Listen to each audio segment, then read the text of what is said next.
Chapter 101. The Decanter. Ere the English ship fades from sight, be it set down here, that she hailed from London, and was named after the late Samuel Enderby, merchant of that city, the original of the famous whaling house of Enderby and Sons. A house which, in my poor whaleman's opinion, comes not far behind the united royal houses of the Tudors and Bourbons, in point of real historical interest. How long? Prior to the year of our Lord 1775, this great whaling house was in existence. My numerous fish documents do not make plain. But in that year, 1775, it fitted out the first English ships that ever regularly hunted the sperm whale. But for some score of years previous, ever since 1726, our valiant Coffin and Macy's of Nantucket in the Vineyard had in large fleets pursued at Leviathan, but only in the North and South Atlantic, not elsewhere. Be it distinctly recorded here that the Nantucketers were the first among mankind to harpoon with civilized steel the great sperm whale, and that for half a century they were the only who so harpooned. In 1778, a fine ship, the Amelia, fitted out for the express purpose, and at the sole charge of the vigorous Endardys, boldly rounded Cape Horn, and was the first among the nations to lower a whaleboat of any sort in the Great South Sea. The voyage was a skillful and lucky one, and returning to her berth, with her hold full of the precious sperm, the Amelia's example was soon followed by other ships, English and American, and thus the vast sperm whale grounds of the Pacific were thrown open. But not content with his good deed, the indefatigable house again bestirred itself. The British government was induced to send the sloop of war Rattler on a whaling voyage of discovery. Commanded by a naval post captain, the Rattler made a rattling voyage of it and did some service. How much does not appear, but this is not all. In 1819, the same house fitted out a discovery whale ship of their own to go on a tasting cruise to the remote waters of Georgia. That ship, well called the Siren, made a noble experimental cruise. And it was thus that the great Japanese whaling ground first became generally known. The Siren in this famous voyage was commanded by a Captain Coffin, a Nantucketer. All honor to the Enderbys, therefore, whose house I think exists to the present day, though doubtless the original Samuel must long ago have slipped his cable for the great South Sea of the other world. The ship named after him was worthy of the honor, being a very fast sailor and a noble craft everywhere. I boarded her once at midnight somewhere off the Patagonian coast and drank good flip down in the forecastle. It was a fine gam we had, and they were all trumps, every soul on board. A short life to them, and a jolly death.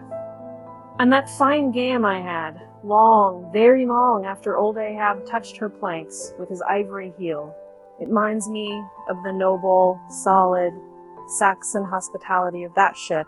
May my parson forget me, and the devil remember me if I ever lose sight of it. Flip? Could I say we had flip?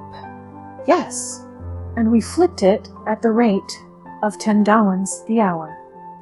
And when the squall came, for it's squally off there by Patagonia, and all hands, visitors and all, were called to reef topsails, we were so top-heavy that we knew each other aloft in bowlines, and we ignorantly furled the skirts of our jackets into the sails, so that we hung there, reefed fast in the howling gale, a warning example to all drunken tars. However, the mast did not go overboard, and by we scrambled down, so sober that we had to pass the flip again, though the savage salt spray bursting down the forecastle scuttle rather too much diluted and pickled it to my taste. The beef was fine, tough, but with body.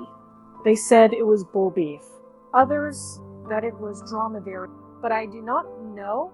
They had dumplings too, small, but substantial, symmetrically globular, and indestructible dumplings. I fancied that you could feel them and roll them about in you after they were swallowed. If you stooped over too far forward, you risked their pitching out of you like billiard balls. The bread, but that couldn't be helped. Besides, it was an anti-scorbutic. In short, the bread contained the only fresh fare they had, But the forecastle was not very light, and it was very easy to step over into a dark corner when you ate it.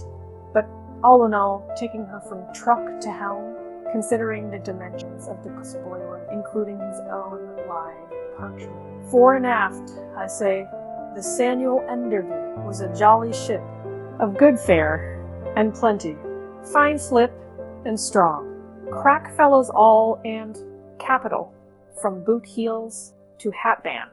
But why was it, think he, that the Samuel Enderby, and some other English whalers I know of, not all though, were such famous, hospitable ships, but passed around the beef, and the bread, and the can, and the joke, and were not soon weary of, eating and drinking and laughing?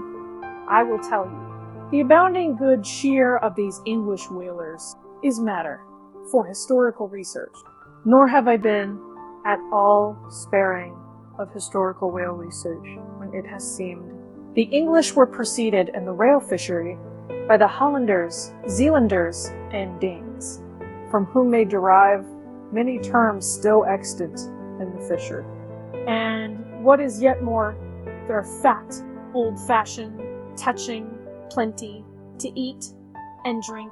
For, as a general thing, the English merchant ship scrimps her crew, but not so the English whaler.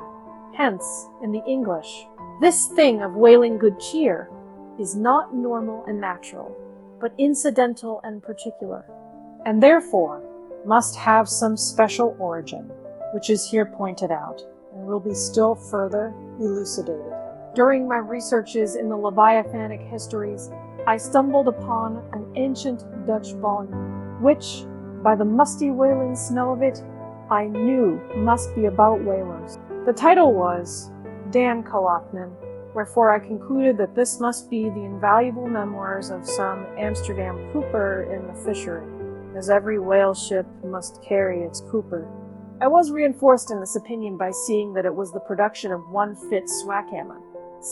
But my friend Dr. Snodhead, a very learned man, professor of Low Dutch and High German in the College of Santa Claus and St. Potts, to whom I handed the work for translation, giving him a box of sperm candles for his trouble. This same Dr. Snodhead, so soon as he spied the book, assured me that Dan Koopman did not mean the cooper, but the merchant. In short, this ancient and learned Low Dutch book treated of the commerce of Holland, and, among other subjects, contained a very interesting account of its whale fishery.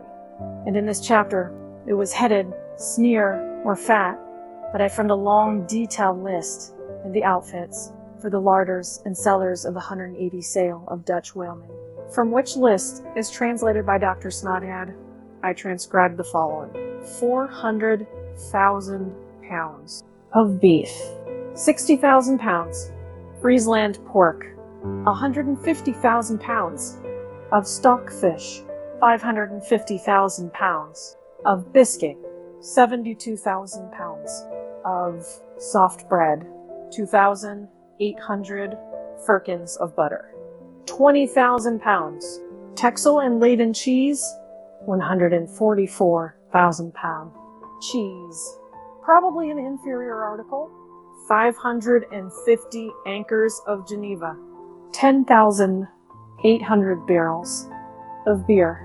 Most statistical tables are parchingly dry in the reading.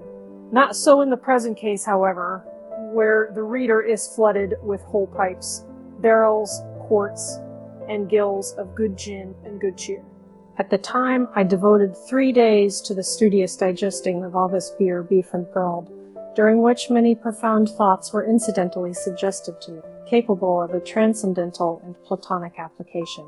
And furthermore, I compiled supplementary tables of my own, touching the probable quantity of stock fish, etc., consumed by every Low Dutch harpooneer in that ancient Greenland and Spitsbergen whale fishery. In the first place, the amount of butter and Texel and Leyden cheese consumed seems amazing. I impute it, though, to their naturally unctuous natures, being rendered still more unctuous by the nature of their vocation and especially by their pursuing their game in those frigid polar seas. The quantity of beer, too, is very large, 10,800 barrels. Now, as those polar fisheries could only be prosecuted in the short summer of that climate, so that the whole cruise of one of these Dutch whalemen, including the short voyage to and from the Spitzbergen Sea, did not much exceed 3 months, say, and reckoning 30 men to each of their fleet of 180 sail, we have 5,400 low Dutch seamen in all. Therefore, I say, we have precisely 2 barrels of beer per man, for a 12 weeks' allowance exclusive of his fair proportion of that 550 anchors of gin. Now, whether it is gin and beer, harpooneers, so fuddled as one might fancy them to have been, were the right sort of men to stand up in a boat's head and take good aim at flying whales. This would seem somewhat improbable, yet they did aim at them and hit them too. But this was very far north, be it remembered, where beer agrees well with the Constitution. Upon the equator, in our southern fishery, beer would be apt to make the harpooneer sleepy at the masthead and boozy in his boat. And grievous loss might ensue to Nantucket and New Bedford. But no more. Enough has been said to show that the old Dutch whalers of 2 or 3 centuries ago were high livers, and that the English whalers have not neglected so excellent an example. For, say they, when cruising in an empty ship, if you can get nothing better out of the world, get a dinner out of it at least. And this empties the decanter. Chapter 102, A Bower in the Arsacides. Hitherto, in descriptively treating of the sperm whale, I have chiefly dwelt upon the marvels of his outer aspect, or separately and in detail upon some few interior structural features. But to a large and thorough sweeping comprehension of him, it behooves me now to unbutton him still further, and untagging the points of his hose, unbuckling his garters, and casting loose the hooks and the eyes of the joints of his innermost bones, set him before you in his ultimatum, that is to say, in his unconditional skeleton. But how now, Ishmael? How is it that you, a mere oarsman in the fishery, pretend to know aught about the subterranean parts of the whale? Did erudite Stubb, mounted upon your capstan, deliver lectures on the anatomy of the cetacea, and by help of the windlass hold up a specimen rib for exhibition? Explain myself, Ishmael. Can you land a full-grown whale on your deck for examination, as a cook dishes a roast pig? Surely not. A veritable witness have you hitherto been, Ishmael, but have a care how you seize the privilege of Jonah alone, the privilege of discoursing upon the joists and beams, the rafters, ridgepole, sleepers, and underpinnings making up the framework of Leviathan, in bellicae of Italo vats, dairy rooms, butteries in his bowels. I confess that since Jonah, few whalemen have penetrated very far beneath the skin of the adult whale. Nevertheless, I have been blessed with an opportunity to dissect him in miniature. In a ship I belonged to, a small cub sperm whale was once bodily hoisted to the deck for his poke or bag, to make sheaths for the barbs of the harpoons, and for the heads of the lances. I think I let that chance go, without using my boat, hatchet, and jackknife, and breaking the seal and reading all the contents of that young cub. And as for my exact knowledge of the bones of the Leviathan in their gigantic, full-grown development, for that layer knowledge I am indebted to my late royal friend Tranquil, King of Tranquil, one of the Arsacides, for being at Tranquil years ago when attached to the trading ship Day of Algiers. I was invited to spend part of the Arsacidean holidays with the Lord of Tranquil at his retired palm villa at Pequod, a seaside glen, not very far distant from what our sailors called Bamboo Town, his capital. Among many other fine qualities, my royal friend Tranquil, being gifted with a devout love for all matters of barbaric virtue, had brought together in cupola whatever rare things the more ingenious of his people could invent. Chiefly carved woods of wonderful devices, chiseled shells, inlaid spears, costly paddles, aromatic canoes, and all these distributed among whatever natural wonders the wonder-freighted, tribute-rendering waves had cast upon his shores.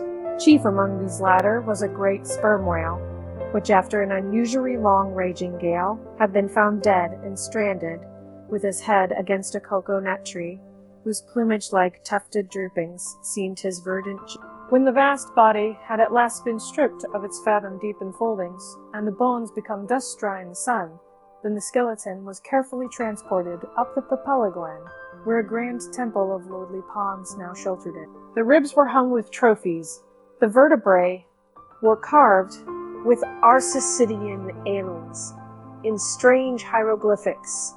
In the skull, the priests kept up an unextinguished aromatic flame, so that the mystic head again sent forth its vapory spout, while, suspended from above, the terrific lower jaw vibrated over all the devotees, like the hair-hung sword that so affrighted Demoples. It was a wondrous sight.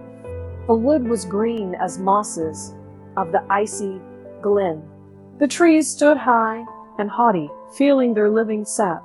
The industrious earth beneath was as a weaver's loom, with a gorgeous carpet on it, whereof the ground vine tendrils formed the warp and woof, and the living flowers the figures. All the trees, with all their laden branches, all the shrubs and ferns and grasses, the message, carrying air, all these unceasingly were active.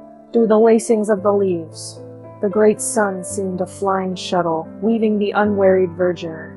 Oh, busy weaver, unseen weaver, pause, one word. Whither flows the fabric? What palace may it deck? Wherefore all these ceaseless toilings? Speak, weaver, stay thy hand. But one single word with thee.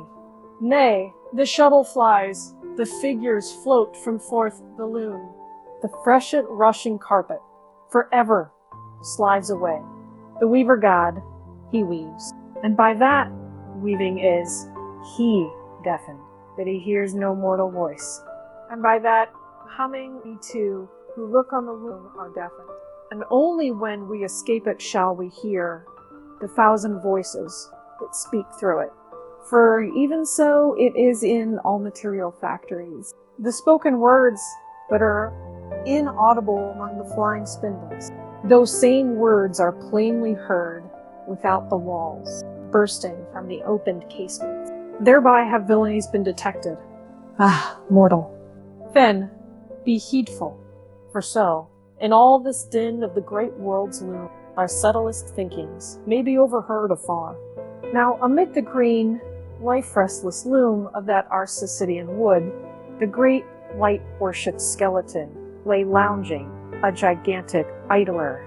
Yet, as the ever-woven verdant warp and woof intermixed and hummed around him, the mighty idler seemed the cunning weaver, himself all woven over with the vines, every month assuming greener, fresher verdure. But himself a skeleton, life-folded death, death trellised life. The grim god wived with youthful life, and begat him curly-headed glories. Now when with royal tranquil I visited this wondrous whale, and saw the skull and altar, and the artificial smoke ascending from where the real jet had issued, I marveled that the king should regard a chapel as an object of... He laughed! But more I marveled that the priest should swear that smoky jet of his was... To and fro I paced before the skeleton, brushed the vines aside, broke through the ribs, and with a ball of Arsacidean twine, wandered, eddied long, many winding, shaded colonnades and arbors. But like soon my line was out, and following it back, I emerged from the opening where I entered. I saw no living thing within. Naught was there but bones. Cutting me a green measuring rod, I once more dived within the skeleton. From their arrows slit in the skull, the priests perceived me, caking the altitude of the final rid. How now? They shouted. No name was back, darst thou measure this, our god? That's for us. I priest. Well, how long do you make? But hereupon a fierce contest rose among them, concerning feet and inches. They cracked each other's sconces with their yardstick, the great skull echoed, and seizing that lucky chance, I quickly concluded my own. These measurements I now propose to set before you. But first, be it recorded that in this matter, I am not free to utter any fancy measurement I please, because there are skeleton authorities you can refer to test my accuracy. There is a Leviathanic museum, they tell me, in Hull, England, one of the whaling ports of that country, where they have some fine specimens of finbacks and other whales. Likewise, I have heard that in the Museum of Manchester, New Hampshire, they have what the proprietors call the only perfect specimen or river whale in the United States. Moreover, at a place in Yorkshire, England, Burton Constable by name, a certain Sir Clifford Constable has in his possession the skeleton of a sperm whale, but of moderate size, by no means of the full-grown magnitude of my friend King Tranquillos. In both cases, the stranded whales to which these two skeletons belong were originally claimed by their proprietors upon similar grounds.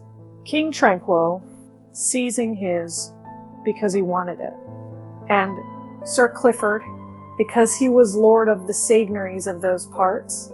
Sir Clifford's whale has been articulated throughout, so that, like a great chest of drawers, you can open and shut him in all his bony cavities, spread out his ribs like a gigantic fan, and swing all day upon his lower jaw. Locks are to be put upon some of his trapdoors and shutters, and a footman will show round future visitors with a bunch of keys at his side. Sir Clifford thinks of charging tuppence for a peep at the whispering dowry in the spinal column, 3d to hear the echo in the hollow of his cerebellum, and 6d for the unrivaled view from his forehead. What? The skeleton dimensions I shall now proceed to set down are copied verbatim from my right arm, where I had them tattooed, as in my wild wanderings at that period. There was no other secure way of preserving such valuable statistics. But as I was crowded for space, and wished the other parts of my body to remain a blank page for a poem I was then composing, at least what untattooed parts might, I did not trouble myself with the odd inches. Nor indeed should inches at all enter into a congenial measurement of the whale. Chapter 103. Measurement of the whale's skeleton. In the first place, I wish to lay before you a particular plain statement touching the living bulk of this Leviathan, whose skeleton we are briefly to exhibit. Such a statement may prove useful here, according to a careful calculation I've made, and which I partly base upon Captain Scoresby's estimate of 70 tons for the largest size Greenland whale of 60 feet in length. According to my careful calculation, I say a sperm whale of the largest magnitude, between 85 and 90 feet in length, and something less than 40 feet in its fullest circumference. Such a whale will weigh at least 90 tons, so that, reckoning 13 men to a ton, he would considerably outweigh the combined population of a whole village of 1,100 inhabitants. Think ye not, then, that brains like yoked cattle should be put to this Leviathan, to make him at all budge to any landsman's imagination, having already in various ways put before you his skull, spout hole, jaw, teeth, tail, forehead, fins, and divers other parts. I shall now simply point out what is most interesting. But as the colossal skull embraces so very large a proportion of the entire extent of the skeleton, as it is by far the most complicated part, and as nothing is to be repeated concerning it in this chapter, you must not fail to carry it in your mind or under your arm as we proceed, otherwise you will not gain a complete notion of the general structure we are about to view. In length, the sperm whale's skeleton and trinque measured 72 feet, so that when fully invested and extended in life, he must have been 90 feet long. For in the whale, the skeleton loses about 1/5 in length, compared with the living body. Of the 72 feet, his skull and jaw comprised some 20 feet, leaving some 50 feet of plain backbone. Attached to this backbone, for something less than a third of its length, was the mighty circular basket of ribs, which once enclosed his vitals. To me, this vast ivory ribbed chest, with the long, unrelieved spine extending far away from it in a straight line, not a little resembled the whole of a great ship new laid upon the stocks, for only some 20 of her naked bow ribs are inserted, and the keel is otherwise for the time but a long, disconnected timber. The ribs were 10 on a side.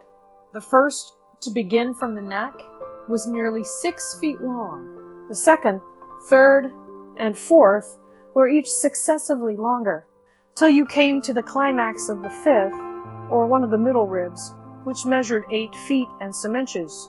From that part, the remaining ribs diminished till the 10th and last only spanned 5 feet and some inches. In general thickness, they all bore a seemly correspondence. The middle ribs were the most arched, and some of the arsacides. They are used for beams whereon to lay footpath bridges over small streams. In considering these ribs, I could not but be struck anew with the circumstance, so variously repeated in this book, that the skeleton of the whale is by no means the mold of his invested form. The largest of the trunkway ribs, one of the middle ones, occupied that part of the fish, which, in life, is greatest in depth.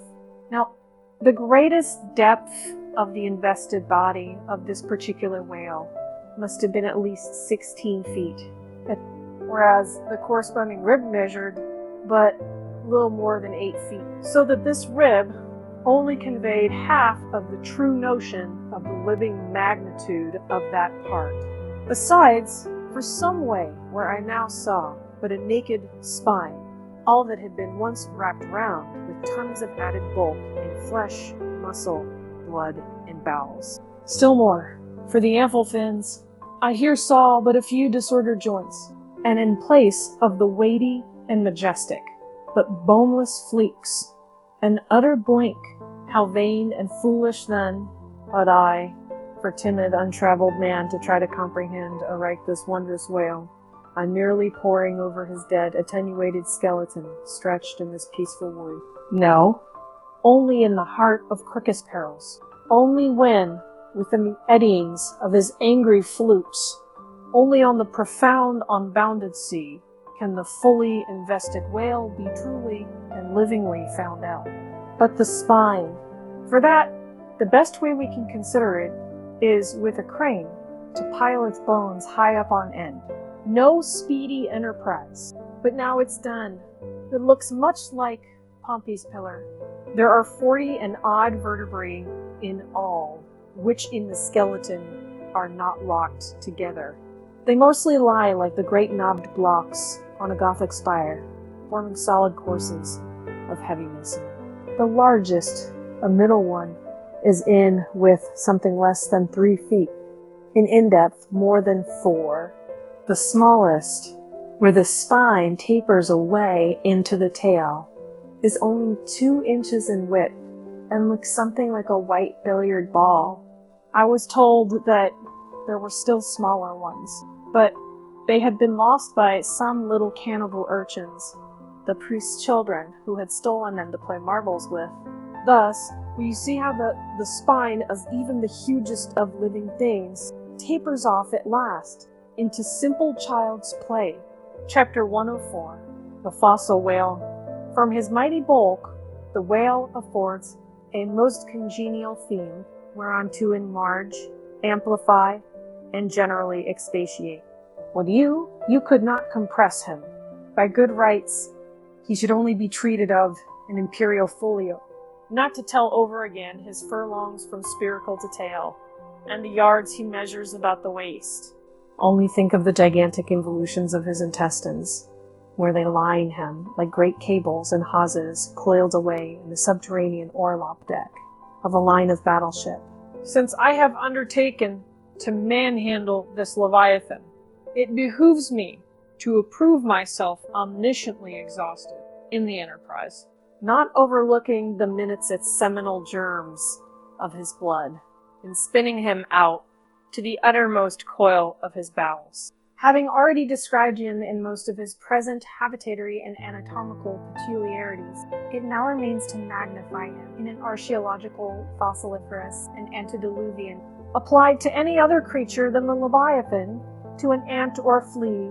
Such portly terms might justly be deemed unwarrantably grandiloquent, but when Leviathan is the text, the case is altered. Fain am I to stagger to this emprise under the weightiest words of the dictionary, and here be it said that whenever it has been convenient to consult one in the course of these dissertations, I have invariably used a huge quarto edition of Johnson, expressly purchased for that purpose, because that famous lexicographer's uncommon personal bulk more fitted him to compile a lexicon to be used by a whale author like you. One often hears of writers that rise and swell with their subject, though it may seem but an ordinary. How then, with me writing of this Leviathan?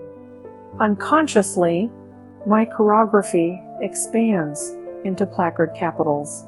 Give me a condor's quill. Give me Vesuvius crater for an inkstand. Friends, hold my arms. Hold my arms. For in the mere act of penning my thoughts of this Leviathan, they weary me and make me faint with their outreaching comprehensiveness of sweep, as if to include the whole circle of the sciences, and all the generations of whales and men and mastodons, past, present, to come, with all the revolving empire on earth and throughout the whole, not excluding its suburbs. Such and so magnifying is the virtue of a large and liberal theme. We expand to its bulk. To produce a mighty book, you must choose a mighty theme. No great and enduring volume can ever be written on the flea, though many there be who have tried it. Ere entering upon the subject of fossil whales, I present my credentials as a geologist by stating that in my miscellaneous time I have been a stone mason and also a great digger of ditches, canals, and wells, line vaults, cellars, and cistern. Likewise, by way of preliminary, I desire to remind the reader that while in the earlier geological strata there are found the fossils of monsters now almost completely extinct, the subsequent relics discovered in what are called the tertiary formations seem the connecting, or at any rate, intercepted links between the antichronical creatures and those whose remote posterity is said to have entered the ark. All the fossil whales hitherto discovered belong to the tertiary period, which is the last preceding the superficial formation. And though none of them precisely answer to any known species of the present time, they are yet sufficiently akin to them in general respects to justify their taking rank as cetacean fossils.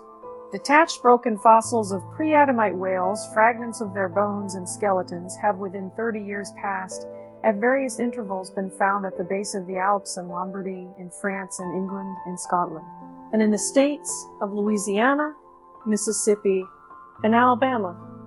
Among the more curious of such remains is part of a skull, which in the year 1779 was disinterred in the Rue Dauphine in Paris, a short street opening almost directly upon the Palace of the Tuileries, and bones disinterred and excavating the great docks of Antwerp in Napoleon's time. Cuvier pronounced these fragments to have belonged to some utterly unknown leviathanic species. But by far the most wonderful of all cetacean relics was the almost complete vast skeleton of an extinct monster found in the year 1842 on the plantation of Judge Crieff in Alabama. The awe-stricken credulous slave in the vicinity took it for the bones of one of the fallen angels. The Alabama doctors declared it a huge reptile and bestowed upon it the name of Basilosaurus, but some specimen bones of it being taken across the sea to Owen, it turned out that this alleged reptile was a whale, though of a departed species. A significant illustration of the fact, again and again repeated in this book, that the skeleton of the whale furnishes but little clue to the shape of his fully invested body, so Owen rechristened the monster Zeuglodon, and in his paper read before the London Geological Society pronounced it, in substance, one of the most extraordinary creatures which the mutations of the globe have blotted out of existence. When I stand among these mighty leviathan skeletons, skulls, tusks, jaws, ribs, and vertebrae, all characterized by partial resemblances to the existing breeds of sea monsters, but at the same time, bearing on the other hand, similar affinities to the annihilated anti-chronicle Leviathan, their incalculable sea. I am, by a flood, born back to that wondrous period, ere time itself can be said to have begun, for time began with man. Here, Saturn's great chaos rolls over me, and I obtain dim, shuddering glimpses into those polar eternities, when wedged bastions of ice pressed hard upon what are now the tropics. And in all the 25,000 miles of this world's circumference, not an inhabitable hand's breadth of land was visible. Then the whole world was the whale's, and king of creation, he left his wake along the present lines of the Himalayas. Who can show a pedigree like Leviathan? Ahab's harpoon had shed older blood than the pharaoh's. Methuselah seems a schoolboy. I look round to shake hands with Shem. I am horror-struck at this anti-Mosaic, unsourced existence of the unspeakable terrors of the whale, which, having been before all time, must needs exist, after all humane ages are over. But not alone has this Leviathan left his pre-Adamite traces in the stereotype plights of nature, and in limestone and marl bequeathed his ancient bust, but upon Egyptian tablets, whose antiquity seems to claim for them an almost fossiliferous character, we find the unmistakable print of his fin. In an apartment of the great temple of Dendera some 50 years ago, there was discovered upon the granite ceiling a sculptured and painted planisphere abounding in centaurs, griffins, and dolphins, similar to the grotesque figures on the celestial globe of the moderns. Gliding among them, old Leviathan swam as of yore. Yet was there swimming in that planisphere centuries before Solomon was cradled. Nor must there be omitted another strange attestation of the antiquity of the whale in his own Asius post-Diluvian reality, as set down by the venerable John Leo, the old Barbary traveler. Not far from the seaside, they have a temple, the rafters and beams of which are made of whale bones. For whales of a monstrous size are oftentimes cast up dead upon that shore.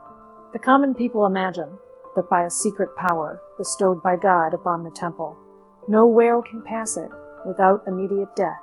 But the truth of the matter is that on either side of the temple, there are rocks that shoot 2 miles into the sea and wound the whales when they light upon them. They keep a whale's rib of an incredible length for a miracle, which lying upon the ground with its convex part uppermost makes an arch, the head of which cannot be reached by a man upon a camel's back.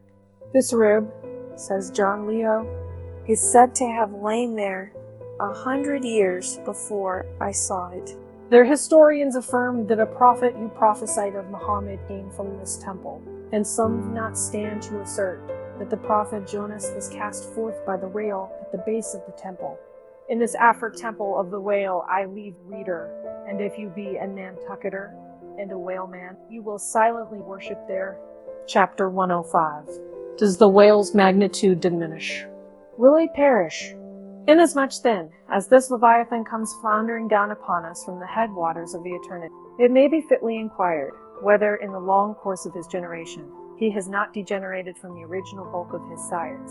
But upon investigation we find that not only are the whales of the present day superior in magnitude to those whose fossil remains are found in the tertiary system, embracing a distinct geological period prior to man, but of the whales found in that tertiary system, those belonging to its latter formations exceed in size those of its earlier ones.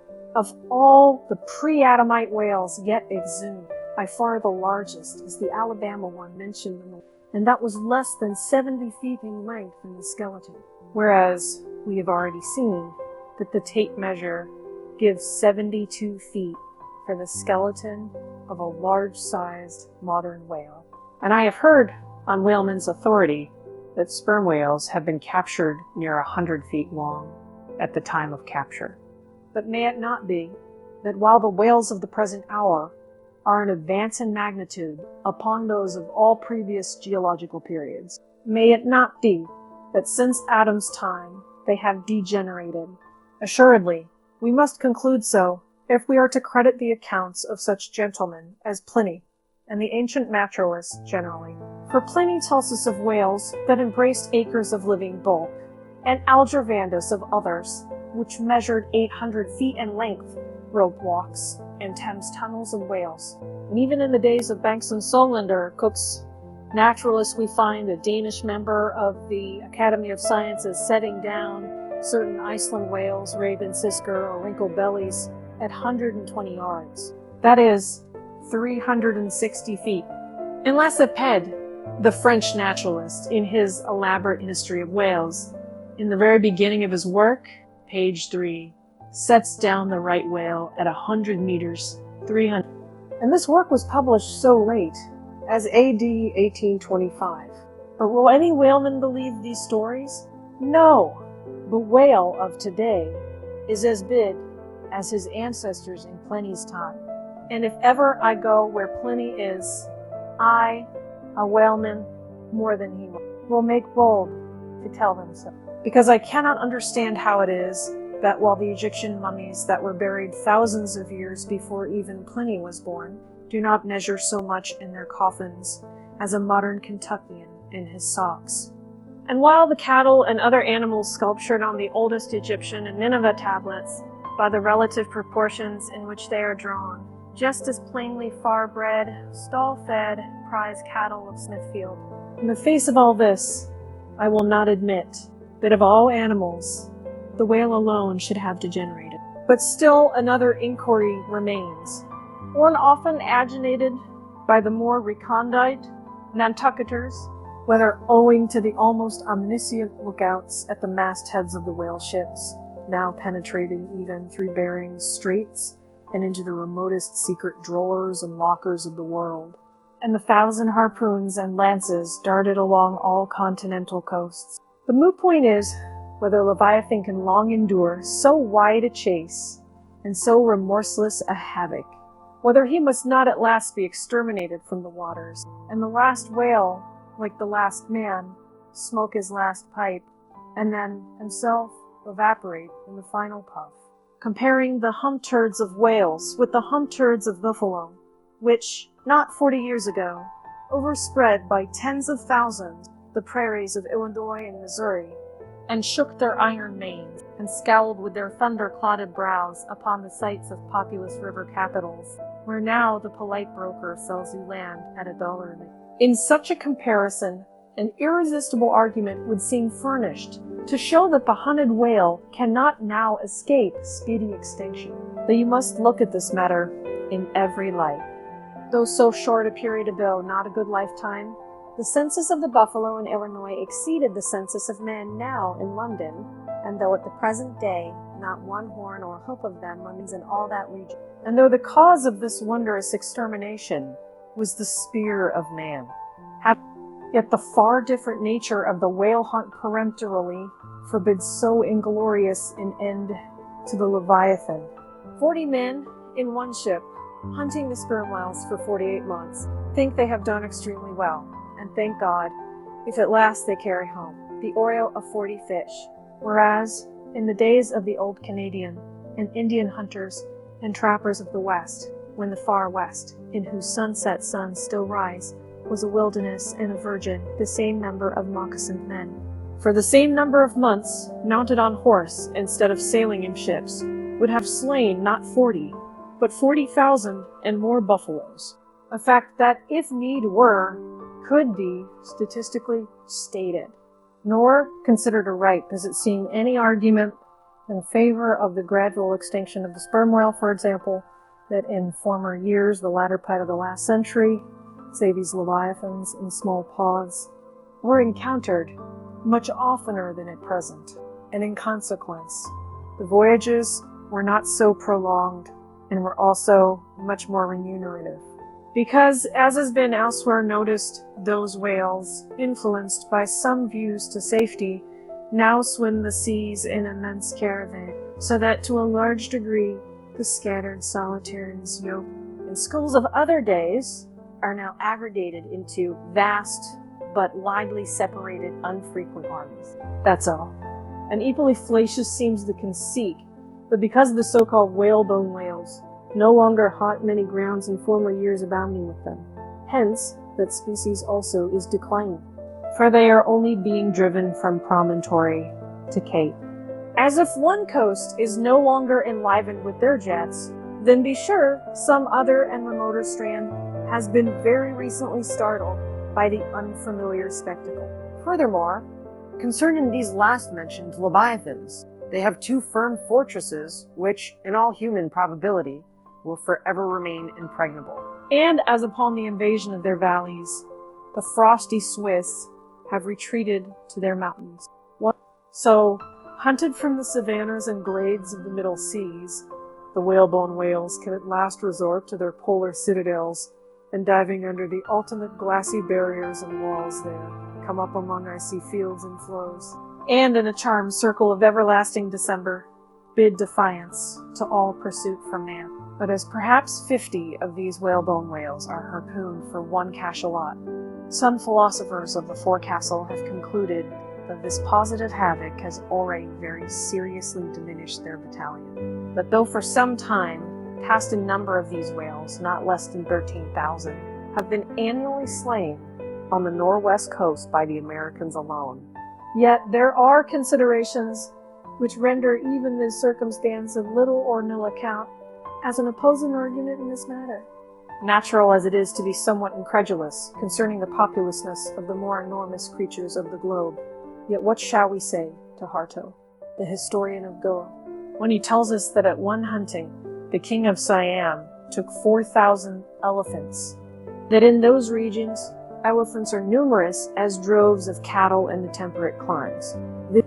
And there seems no reason to doubt that if these elephants, which have now been hunted for thousands of years by Semiramis, by Porus, by Hannibal, and by all the successive monarchs of the East, if they still survive there in great numbers, much more may the great whale outlast all hunting, since he has a pasture to expatiate in, which is precisely twice as large as all Asia, both Americas, Europe, and Africa, New Holland, and all the isles of the sea combined.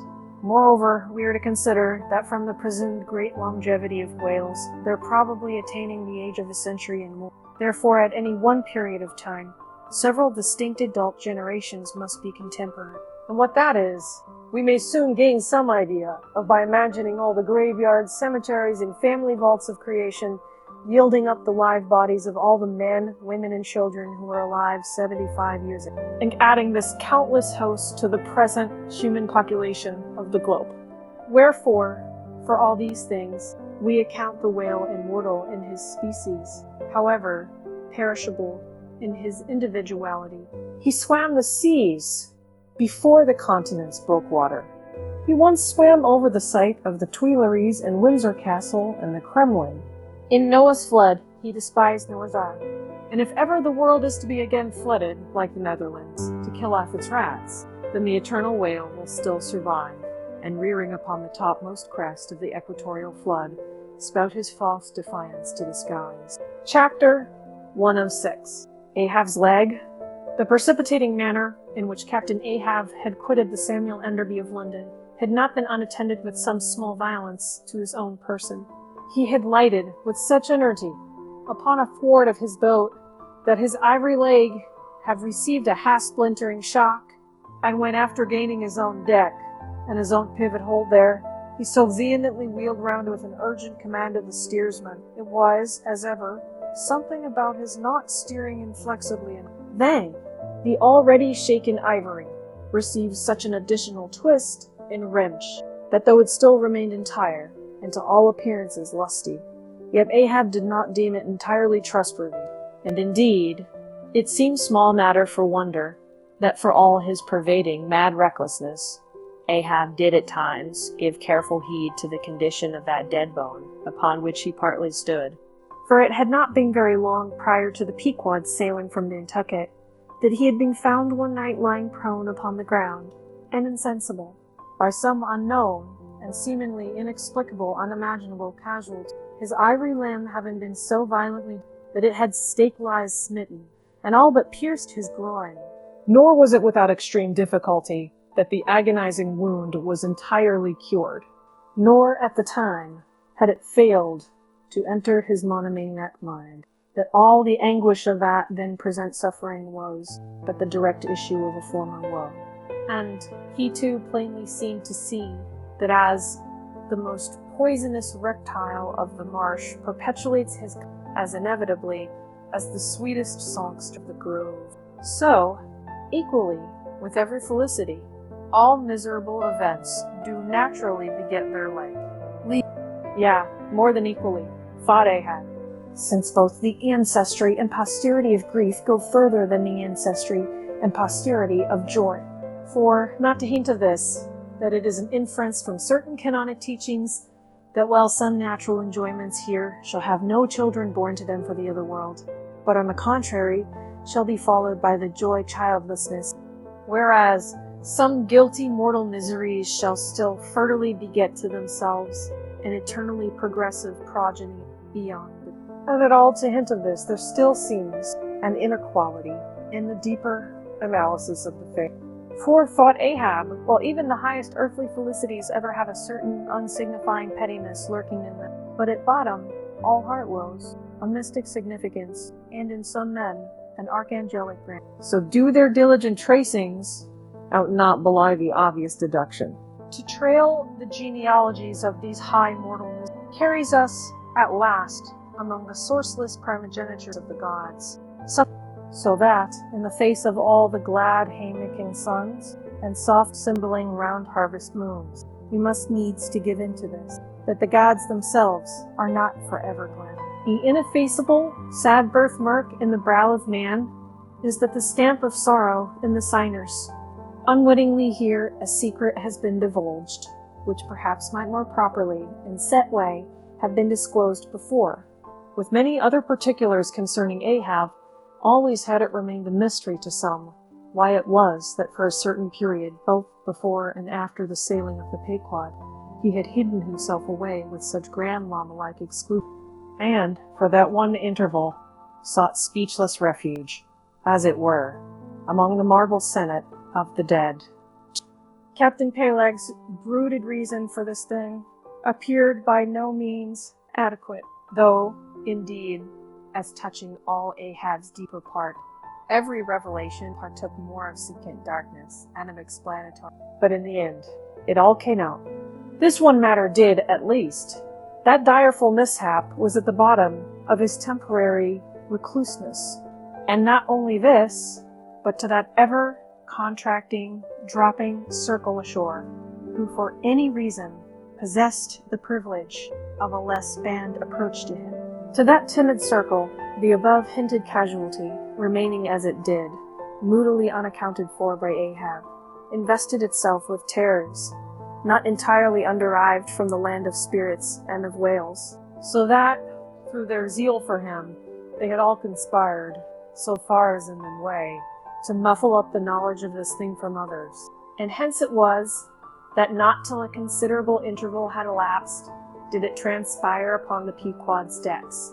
But be all this as it may, what the unseen ambiguous synod in the air, where the vindictive princes and potentates of fire have to do or not with earthly Ahab, yet in this present matter of his leg, he took plain practical procedures, he called the carpenter, and when that functionary appeared before him, he bade him, without delay, set about making a new leg, and directed the mates to see him supplied with all the studs and joists of jaw ivory, sperm whale, which had thus far been accumulated on the voyage, in order that a careful selection of the stoutest, clearest grained stuff might be secured. This done, the carpenter received orders to have the leg completed that night, and to provide all the fittings for it, independent of those pertaining to the distrusted one. Moreover, the ship's forge was ordered to be hoisted out of its temporary idleness in the hold. And, to accelerate the affair, the blacksmith was commanded to proceed at once to the forging of whatever iron contrivances might be needed. Chapter 107. You carpenter, seat thyself sultanically among the moons of Saturn, and take high abstracted man alone. See, and he seems a wonder, a grandeur, and a woe. But from the same point, take mankind in mass, and for the most part, they seem a mob of unnecessary duplicates, both contemporary and hereditary. But most humble though he was, and far from furnishing an example of the high abstraction, the Pequod's carpenter was no duplicate. Hence he now comes in person on this stage. Like all sea-going ship carpenters, and more especially those belonging to whaling vessels, he was, to a certain off-handed practical extent, alike experienced in numerous trades and callings collateral to the carpenter's pursuit being the ancient and outbranching trunk of all those numerous handicrafts which more or less have to do with wood as an auxiliary material. But besides the application to him of the generic remark above, this carpenter of the Pequod was singularly efficient in these thousand nameless mechanical emergencies continually recurring in a large ship. For not to speak of his readiness, on some way, repairing stove boats, sprung spars, reforming the shape of clumsy bladed oars, inserting bull's eyes in the deck. He was moreover unhesitatingly expert in all manner of conflicting aptitudes, both useful and capricious. The one grand stage where he enacted all his various parts so manifold was his vice bench, a long, rude, ponderous table, furnished with several vices of different sizes, and both of iron and of wood. At all times, except when whales were alongside, this bench was securely lashed athwards against the rear of the tryworks. A belaying pin is found too large to be easily inserted into its hole. The carpenter claps it into one of his ever-ready vices, and straightway files it smaller. A lost land bird of strange plumage strays on board, and is made a captive. Out of clean-shaved rods of right whalebone and cross-beams of sperm whale ivory, the carpenter makes a pagoda looking. An oarsman springs the carpenter conquers a soothing lotion. Staub longed for vermilion stars to be painted upon the blade of his every oar, screwing each oar in his big vise of wood. The carpenter symmetrically supplies the constellation. A sailor takes a fancy to wear sharp bone earrings. The carpenter drills his ears. Another has the toothache. The carpenter outpinch and clapping one hand upon his bids him. But the poor fellow unmanageably winces under the unconcluded operation. Whirling round the handle of his wooden vice, the carpenter signs him to clap his jaw in that, if he would have him draw the tooth. Thus, this carpenter was prepared at all points, and alike indifferent and without respect in all. Teeth he accounted bits of ivory. Heads he deemed but top blocks. Men themselves he lightly held for capstans.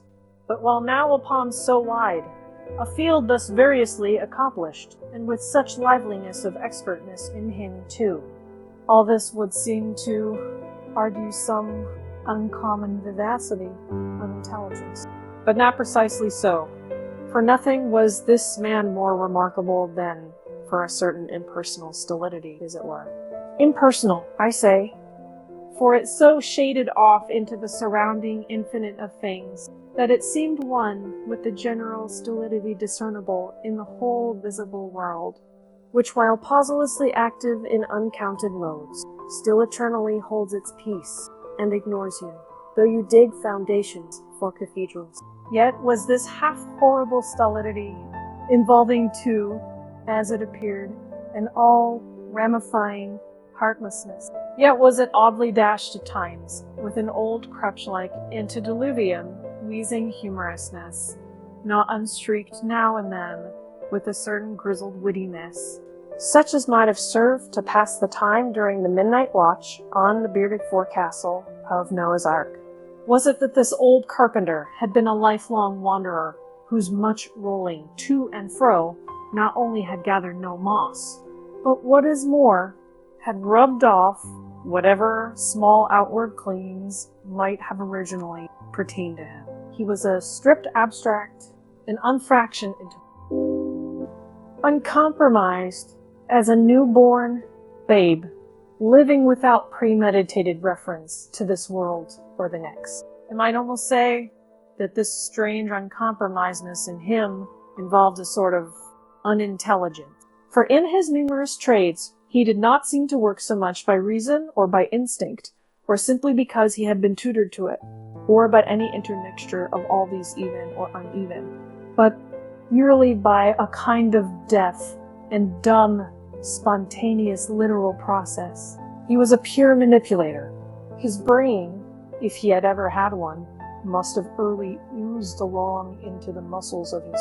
He is like one of those unreasoning, but still highly useful, Moulton and Parvell, Sheffield contrivances, assuming the exterior, though a little swelled, of a common pocket knife, but containing not only blades of various sizes, but also screwdrivers, corkscrews, tweezers, awls, pins, rulers, nail filers, countersinkers. So, if his superiors wanted to use the carpenter for a screwdriver, all they had to do was to open that part of him, and the screw was fast. Or, if for tweezers, take him up by the legs.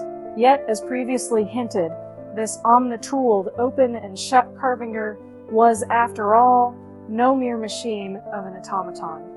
If he did not have a common soul in him, he had a subtle something that somehow, anomalously, did its duty. What that was, whether essence of quicksilver or a few drops of hartshorn, there is no telling. But there it was, and there it had abided, for now, some 60 years or more. And this is what it was, this same unaccountable, cunning life principle in him. This it was that kept him a great part of the time soliloquizing, but only like an unreasoning wheel, which also hummingly soliloquizes. Or rather, his body was a sentry box and this soliloquizer on guard there, and talking all the time to keep himself awake. Chapter 108. Ahab and the Carpenter. The deck, first night watch. Carpenter standing before his vice-bench, and by the light of 2 lanterns, busily filing the ivory which joist is firmly fixed in slabs of ivory, leather straps, pads, screws, and various tools of all sorts lying about the bench. Forward, the red flame of the forge is seen where the blacksmith is at work. Drack the file and drack the bone. That is heart, which should be soft, and that is soft, which should be hard. So we go? Who fired old jaws and shin bones? Let's try another. Now, this works better. Sneezes. Halala. This bone dust is sneezes. Why? It's sneezes. Yes, it's sneezes, bless my soul. It won't let me speak. This is what an old fellow gets now for working in dead lumber. Saw a live tree, and you don't get this dust. Amputate a live bone, and you don't get it. Sneezes. Come, you old smut. There, bear a hand, and let's have that ferrule and buckle screw. I'll be ready for them presently. Lucky now? Sneezes. There's no knee joint to make. That might puzzle a little. But a mere shin bone, why it's easy as making hot pulls. Only I should like to put a good finish on. Time. If I but only had the time, I could turn him out as neat a leg now as ever. Sneezes. Scraped to a lady in a parlor. Those buckskin legs, calves of legs I've seen in Shopland wouldn't compare at all. They soap water? They do. And of course, get rheumatic and have to be doctored. Sneezes with washes and lotions, just like live legs. There. Before I saw it off, now, I must call his old mogul ship and see whether the length will be all right. Too short. If anything, I guess. Ha! That's the heel. We are in luck. Or he comes, or it's somebody else. That's certain. Ahab, advancing. During the ensuing scene, the carpenter continues sneezing at times. Well, man maker. Just in time, sir. If the captain pleases, I will now mark the length. Let me measure, sir. Measured for a leg. Good. Well, it's not the first time. About it. Fair. Keep thy finger on it. This is a cogent vice thou hast here, Carpenter. Me feel its grip once. So. It does pinch some. Oh, sir, it will break bones. Beware. But no fear. I like a good grip.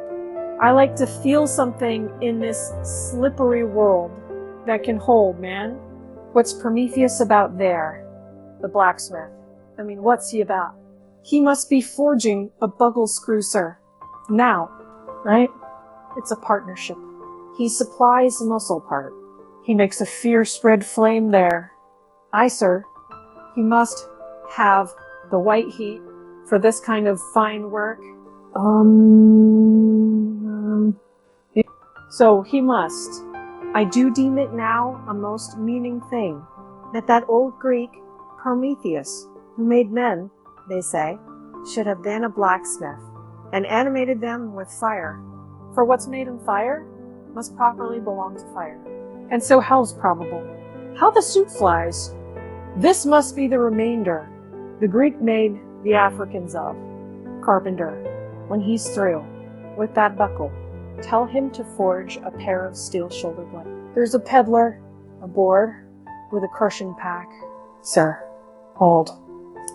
While Prometheus is about it, I'll order a complete man after a desirable pattern. In Prometheus, 50 feet high, in his socks. Then, chest modeled after the Thames Tunnel.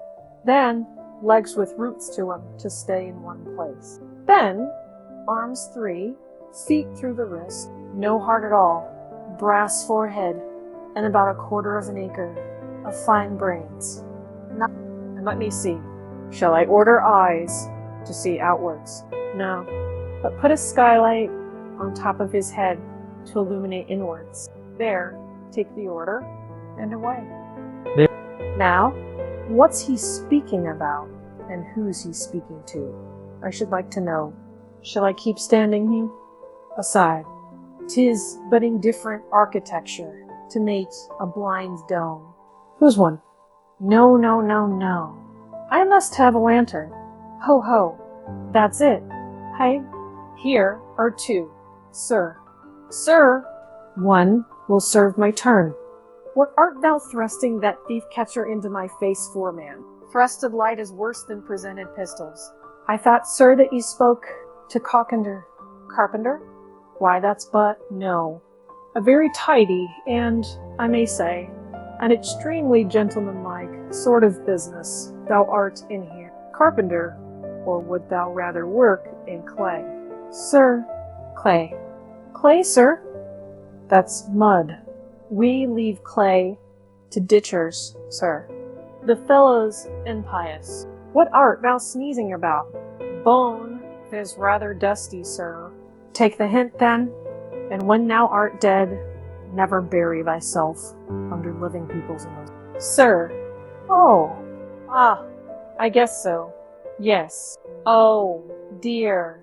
Look ye, Carpenter, I dare say thou carest thyself a right good workmanlike workman, and, well then, will it speak thoroughly well for thy work, if, when I come to mount this leg, thou mayest, I shall nevertheless fill another leg in the same identical place with it. That is, Carpenter, my old lost leg, their flesh and blood one, I mean. Canst thou not drive that old Adam away? Truly, sir, I begin to understand somewhat now. Yes, I have heard something curious on that score, sir. How that's a dismasted man never entirely loses the feeling of his old spawn, but it will be still pricking him.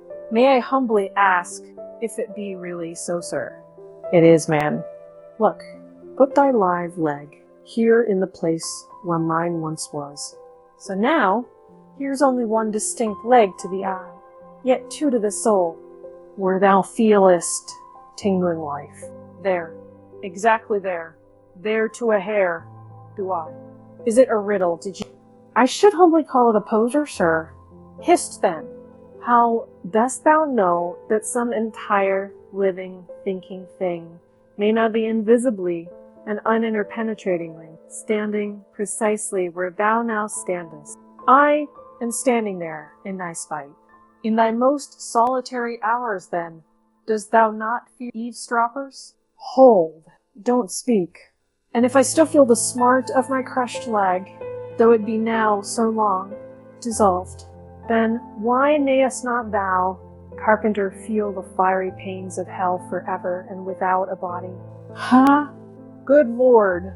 Truly, sir, if it comes to that, I must calculate over again. I think I didn't carry a small figure, sir. Look'ee, Puddinghead should never grant premises. How long before the leg is done? Perhaps an hour, sir. Fumble away at it then, and bring it to me turns to go. Oh, life, here I am, proud as Greek god, and yet standing debtor to this blockhead for a bone to stand on. Cursed be that mortal interindebtedness, which will not do away with ledgers. I would be free as air, and I'm down in the whole world's books. I am so rich, I could have given bid for bid with the wealthiest praetorians at the auction of the Roman Empire, which was the world's. And yet I owe for the flesh, and the tongue I brag with. By heavens, I'll get a crucible and into it, and dissolve myself down to one small, compendious vertebra. So, carpenter, resuming his well, Stubb knows him best of all, and Stubb always says he's queer. Says nothing but that one sufficient little word, queer. He's queer, says Stubb. He's queer, queer, queer.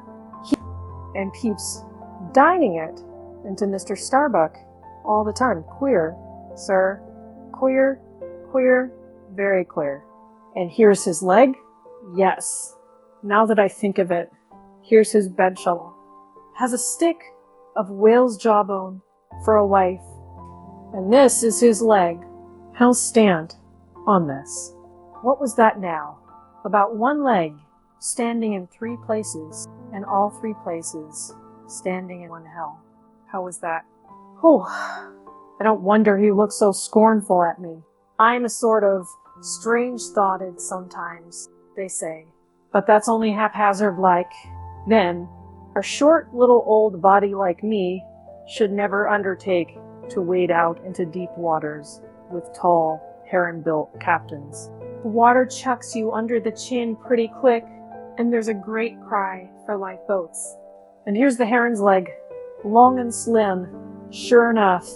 Now, for most folks, one pair of legs lasts a lifetime, and that must be because they use them mercifully, as a tender-hearted old lady uses her roly-poly old coach horses. But Ahab, and oh, he's a hard driver. Look, driven one leg to death, and spavined the other for life, and now wears out bone legs by the cord. Hello there, you smart. I would perceive. They're a hand there with their screws, and let's finish it before the resurrection fellow comes a-calling with his horn for all legs, true or false, as brewery men go around collecting old beer barrels to fill them up again. What a leg this is. It looks like a real live leg, filed down to nothing but the core.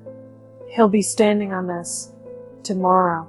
He'll be taking altitudes on it. Aloha.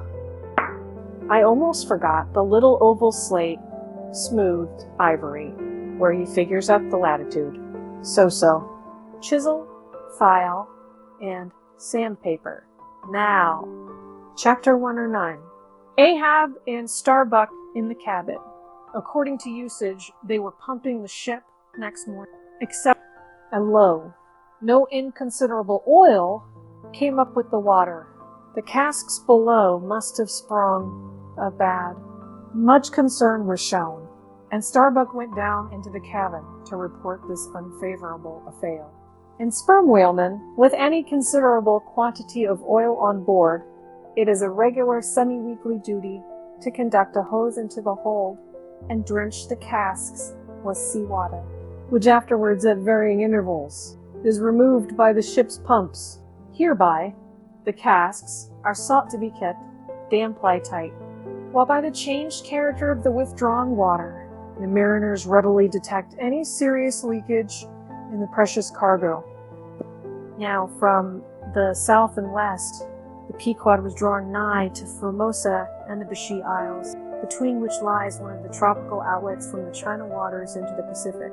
And so, Starbuck found Ahab with a general chart of the Oriental archipelagos spread before him, and another separate one representing the long eastern coasts of the Japanese islands, Niphone, Natsumai, and Shikoke.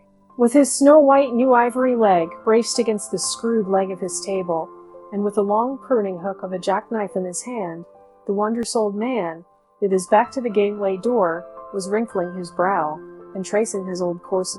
"Who's there?" Hearing the footstep at the door, but not turning round to it. On deck. "Begone." "Captain Ahab mistakes. It is I. The oil in the hold is leaking, sir. We must up Burton's and break out. Up Burton's and break out.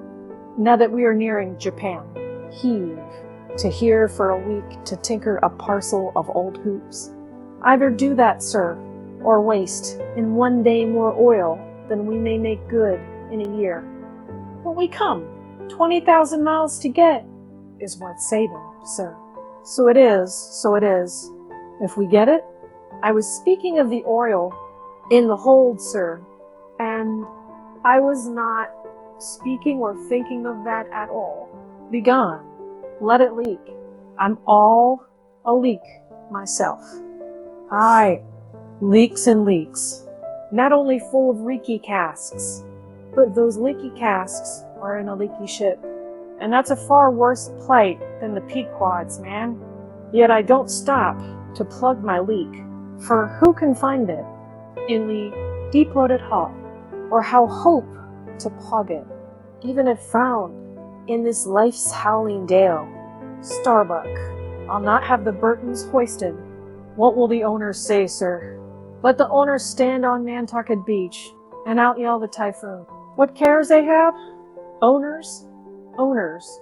Thou art always prating to me, Starbuck, about those miserly owners, as if the owners were my conscience. But look ye, the only real owner of anything is its commander, and hark ye, my conscience is in this ship's keel. On deck, Captain Ahab, said the reckoning mate, moving further into the cabin, with a daring so strangely respectful and cautious that it almost seemed not only every way seeking to avoid the slightest outward manifestation of itself, a better man that I might well pass over in the way what he would quickly enough resent in a younger man. Aye, and in a happier Captain Ahab. Devils, dost thou then so much as dare to critically think of me? On deck. Sir, not yet. I do entreat, and I do dare, sir, to be forbearing. Shall we not understand each other better than hitherto? Captain Ahab. Ahab seized a loaded musket from the rack, forming part of most South Sea men's cabin furniture, and pointing it towards Starbuck, exclaimed, "There is one God that is Lord over the earth, and one captain that is Lord over the Pequod." On deck. For an instant, in the flashing eyes of the mate, and his fiery cheeks, you would have almost thought that he had really received the blaze of the leveled tube. But mastering his emotion, he half calmly rose, and as he quitted the cabin, paused for an instant and said, "Thou hast outraged, not insulted me, sir. But for that, I ask thee not to beware of Starbuck. Thou wouldst but laugh, but let Ahab beware of Ahab. Beware of thyself, old man.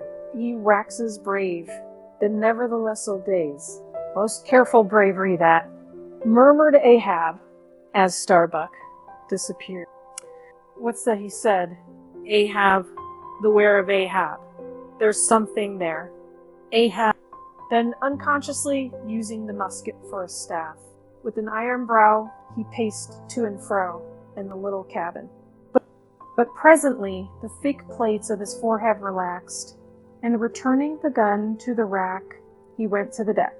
"Thou art but too good a fellow, Starbuck," he said lowly to them. Then, raising his voice to the crew, furl the topgallant sails, and close-reef the topsails, fore and aft. Back the main-yard, up Burton, and break out in the main-hold. It were perhaps vain to surmise exactly why it was that, as respecting Starbuck, Ahab thus acted.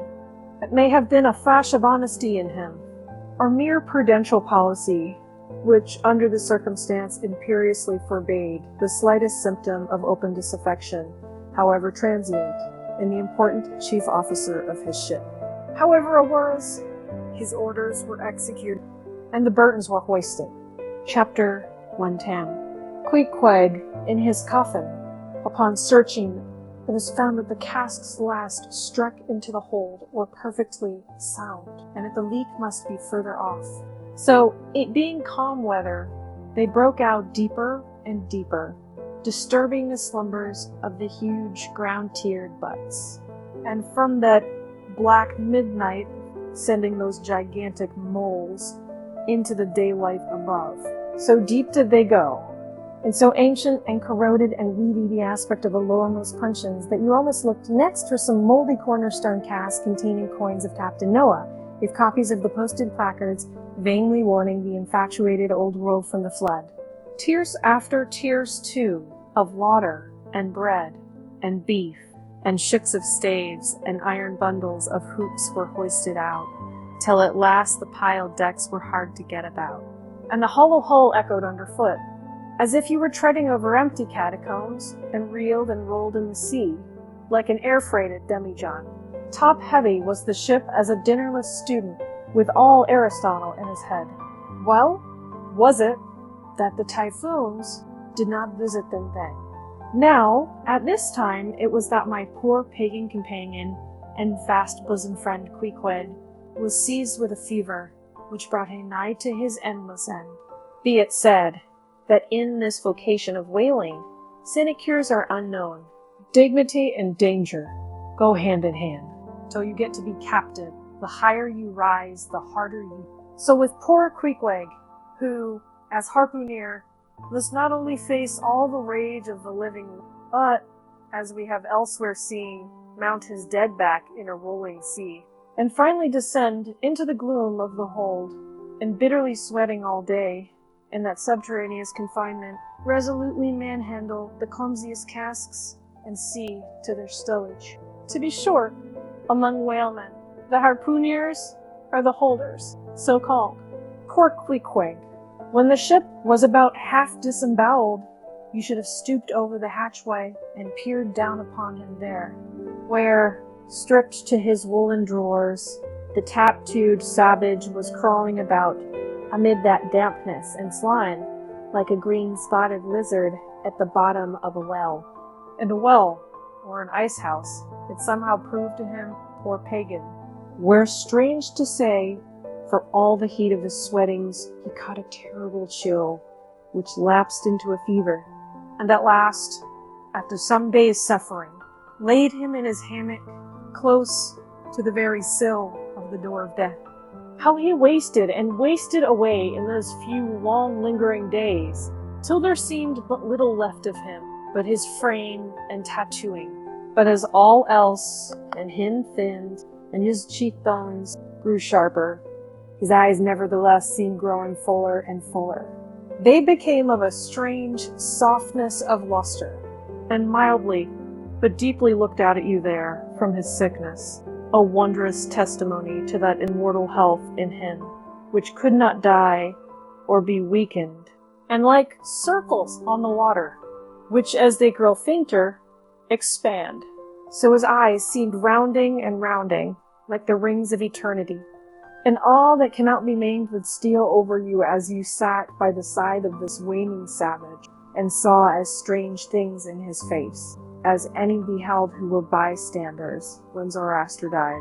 For whatever is truly wondrous and fearful in man never yet was put into words or books, and the drawing near of death, which alike levels all, alike impress us all with a last revelation, which only an author from the dead could adequately tell. So that, let us say it again, no dying Chaldee or Greek had higher and holier thoughts than those whose mysterious shades you saw creeping over the face of poor Queequeg, as he quietly lay in his swaying hammock, and the rolling sea seemed gently rocking him to his final rest, and the ocean's invisible flood tide lifted him higher and higher towards his destined heaven. Not a man of the crew but gave him up. And as for Queequeg himself, what he thought of his case was forcibly shown by a curious favor he asked. He called one to him in the grey morning watch when the day was just breaking, and taking his hand, said that while in Nantucket he had chanced to see certain little canoes of dark wood, like the rich warwood of his native isle. And upon inquiry, he had learned that all whalemen who died in Nantucket were laid in those same dark canoes, and that the fancy of being so laid had much pleased him, for it was not unlike the custom of his own race, who, after embalming the dead warrior, stretched him out in his canoe, and so left him to be floated away to the starry archipelagos. For not only do they believe that the stars are isles, but that far beyond all visible horizons, their own lulled, uncontinented seas interflow with the blue heavens, and so form the white breaker. He added that he shuddered at the thought of being buried in his hammock, according to the usual sea custom, tossed like something vile to the death-devouring sharks. No, he desired a canoe like those of Nantucket, all the more congenial to him, being a whaleman, that like a whaleboat, these coughing canoes were without a keel, though that involved but uncertain steering and much leeway adown the dim ages. Now, when this strange circumstance was made known aft, the carpenter was at once commanded to do Queequeg's bidding, whatever it might include. There was some heathenish, coffin-colored old lumber aboard, which, upon a long previous voyage, had been cut from the aboriginal groves of the Lackaday Islands, and from these dark planks the coffin was recommended to be made. No sooner was the carpenter apprised of the order than, taking his roll, he forthwith, with all the indifferent promptitude of his character, proceeded into the forecastle, and took Queequeg's measure with great accuracy. "Ah, poor fellow! He'll have to die now," ejaculated the Long Island sailor. Going to his vice bench, the carpenter, for convenience sake and general reference, now transferringly measured on it the exact length the coffin was to be, and then made the transfer permanent by cutting 2 notches at its extremities. This done, he marshaled the planks and his tools, and to work. When the last nail was driven, and the lid duly planed and fitted, he lightly shouldered the coffin and went forward with it, inquiring whether they were ready for it yet, in that direction, overhearing the indignant but half-humorous cries with which the people on deck began to drive the coffin away. Queequeg, to everyone's consternation, commanded that the thing should be instantly brought to him, nor was there any denying him, seeing that of all mortals some dying men are the most tyrannical, and certainly since they will shortly trouble us so little forevermore, the poor fellows ought to be indulged. Leaning over in his hammock, Queequeg long regarded the coffin with an attentive eye. He then called for his harpoon, had the wooden stock drawn from it, and then had the iron part placed in the coffin, along with one of the paddles of his boat. All by his own request also, biscuits were then ranged round the sides within. A flask of fresh water was placed at the head, and a small back of woody earth scraped up in the hold at the foot, and the piece of sailcloth being rolled up for a pillow. Queequeg now entreated to be lifted into his final bed, that he might make trial of its comforts, if any it had. He lay without moving a few minutes, then told one to go to his bag and bring out his little god, Yojo. Then, crossing his arms on his breast with Yojo between, he called for the coffin lid, hash he called it, to be placed over him. The head part turned over with a leather hinge, and there lay Queequeg in his coffin little. But his composed counting, "Where am I? It will do. It is easy," he murmured at last, and signed to be replaced in his hammock. But ere this was done, Pip, who had been slowly hovering near by all this while, drew nigh to him, where he lay from a soft sobbing, took him by the hand, in the other holding his tambourine. Poor rover, will you never have done with all this weary roving? Where go ye now? But if the currents carry ye to those sweet Antilles, where the beaches are only beat with water lilies, will you do one little errand for me? No. Seek out one Pip, has now been missing long. I think he's in those far Antilles. If ye find him, then comfort him, for he must be very sad. For, look, he's left his tambourine behind. I found it. Rig-a-dig, dig, dig. Now, Pequod, die, and I'll beat you your dying march. I have heard, murmured Starbuck, gazing down the scuttle, that in violent fevers men, all ignorance, have talked in ancient tongues, and that when the mystery is probed, it turns out always that in their wholly forgotten childhood, those ancient tongues have been really spoken in their hearing by some lofty scholars. So, to my fond faith, poor Pip, in this strange sweetness of his lunacy, brings heavenly vouchers of all our heavenly homes. Where learned he that but there? But there? Hark, he speaks again, but more wildly. Form 2 and 2. Let's make a general of him. Ho, where's his harpoon? Lay it across here. Rig. Huzzah! Oh, for a game cock now to sit upon his head and crow. Queequeg dies game. Mind ye that. The Queequeg dies game. Take a good heed of that. Queequeg dies game. I say. Game. Game. But base, little Pip, he died a coward.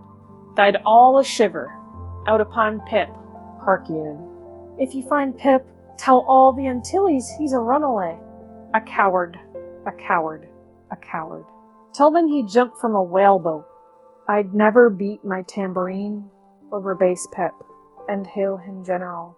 If he were once more dying, no, no. Shame upon all cowards. Shame upon them. Let him go drown like Pip, that jumped from a whaleboat.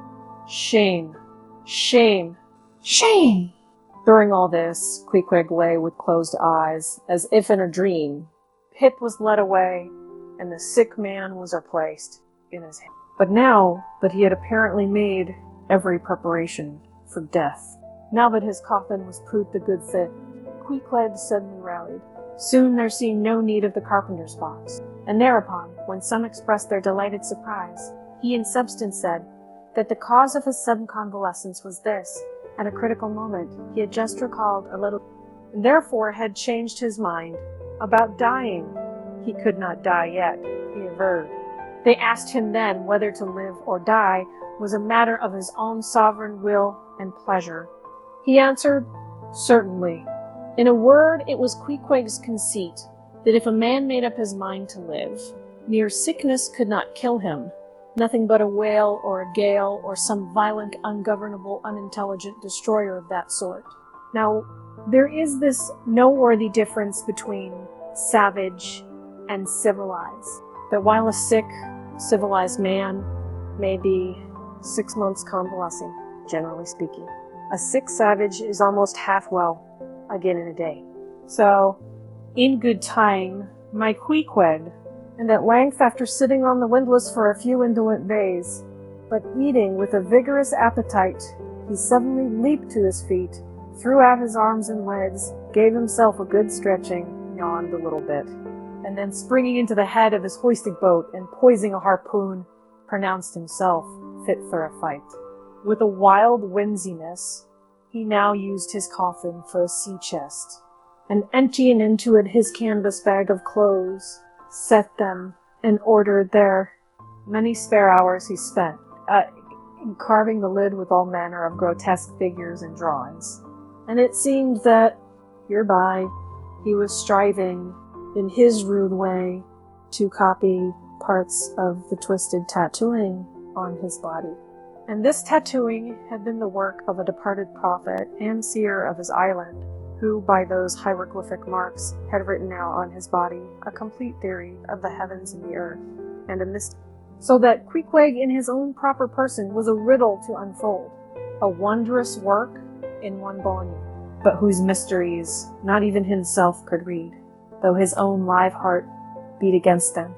And these mysteries were therefore destined, in the end, to moulder away with the living parchment whereon they were inscribed, and so be unsolved to the last. And this thought, it must have been, which suggested to Ahab that wild exclamation of his, when one morning turning away from surveying poor Queequeg, "Oh, devilish temptation of the gods." Chapter 111. The Pacific. When gliding by the Bashee Isles, we emerged at last upon the great South Sea. Were it not for other things, I could have greeted my dear Pacific with uncounted thanks. For now, the long supplication of my youth was answered. That serene ocean rolled eastwards from me 1,000 leagues of blue. There is, one knows not, what sweet mystery about this sea, whose gently awful stirrings seem to speak of some hidden soul beneath, like those fabled undulations of the Ephesian sod over the buried evangelist St. John. And need it is that over these sea pastures, wide rolling watery prairies and patters fields of all 4 continents, the waves should rise and fall and ebb and flow unceasing. For here, millions of mixed shades and shadows, drowned dreams, somnambulisms, reveries, all that we call lives and souls, lie dreaming still, tossing like slumberers in their beds, the ever-rolling waves, but made so by their restlessness. To any meditative Magian rover, this serene Pacific, once beheld, must ever after be the sea of his adoption. It rolls the midmost waters of the world, the Indian Ocean and Atlantic being but its arms.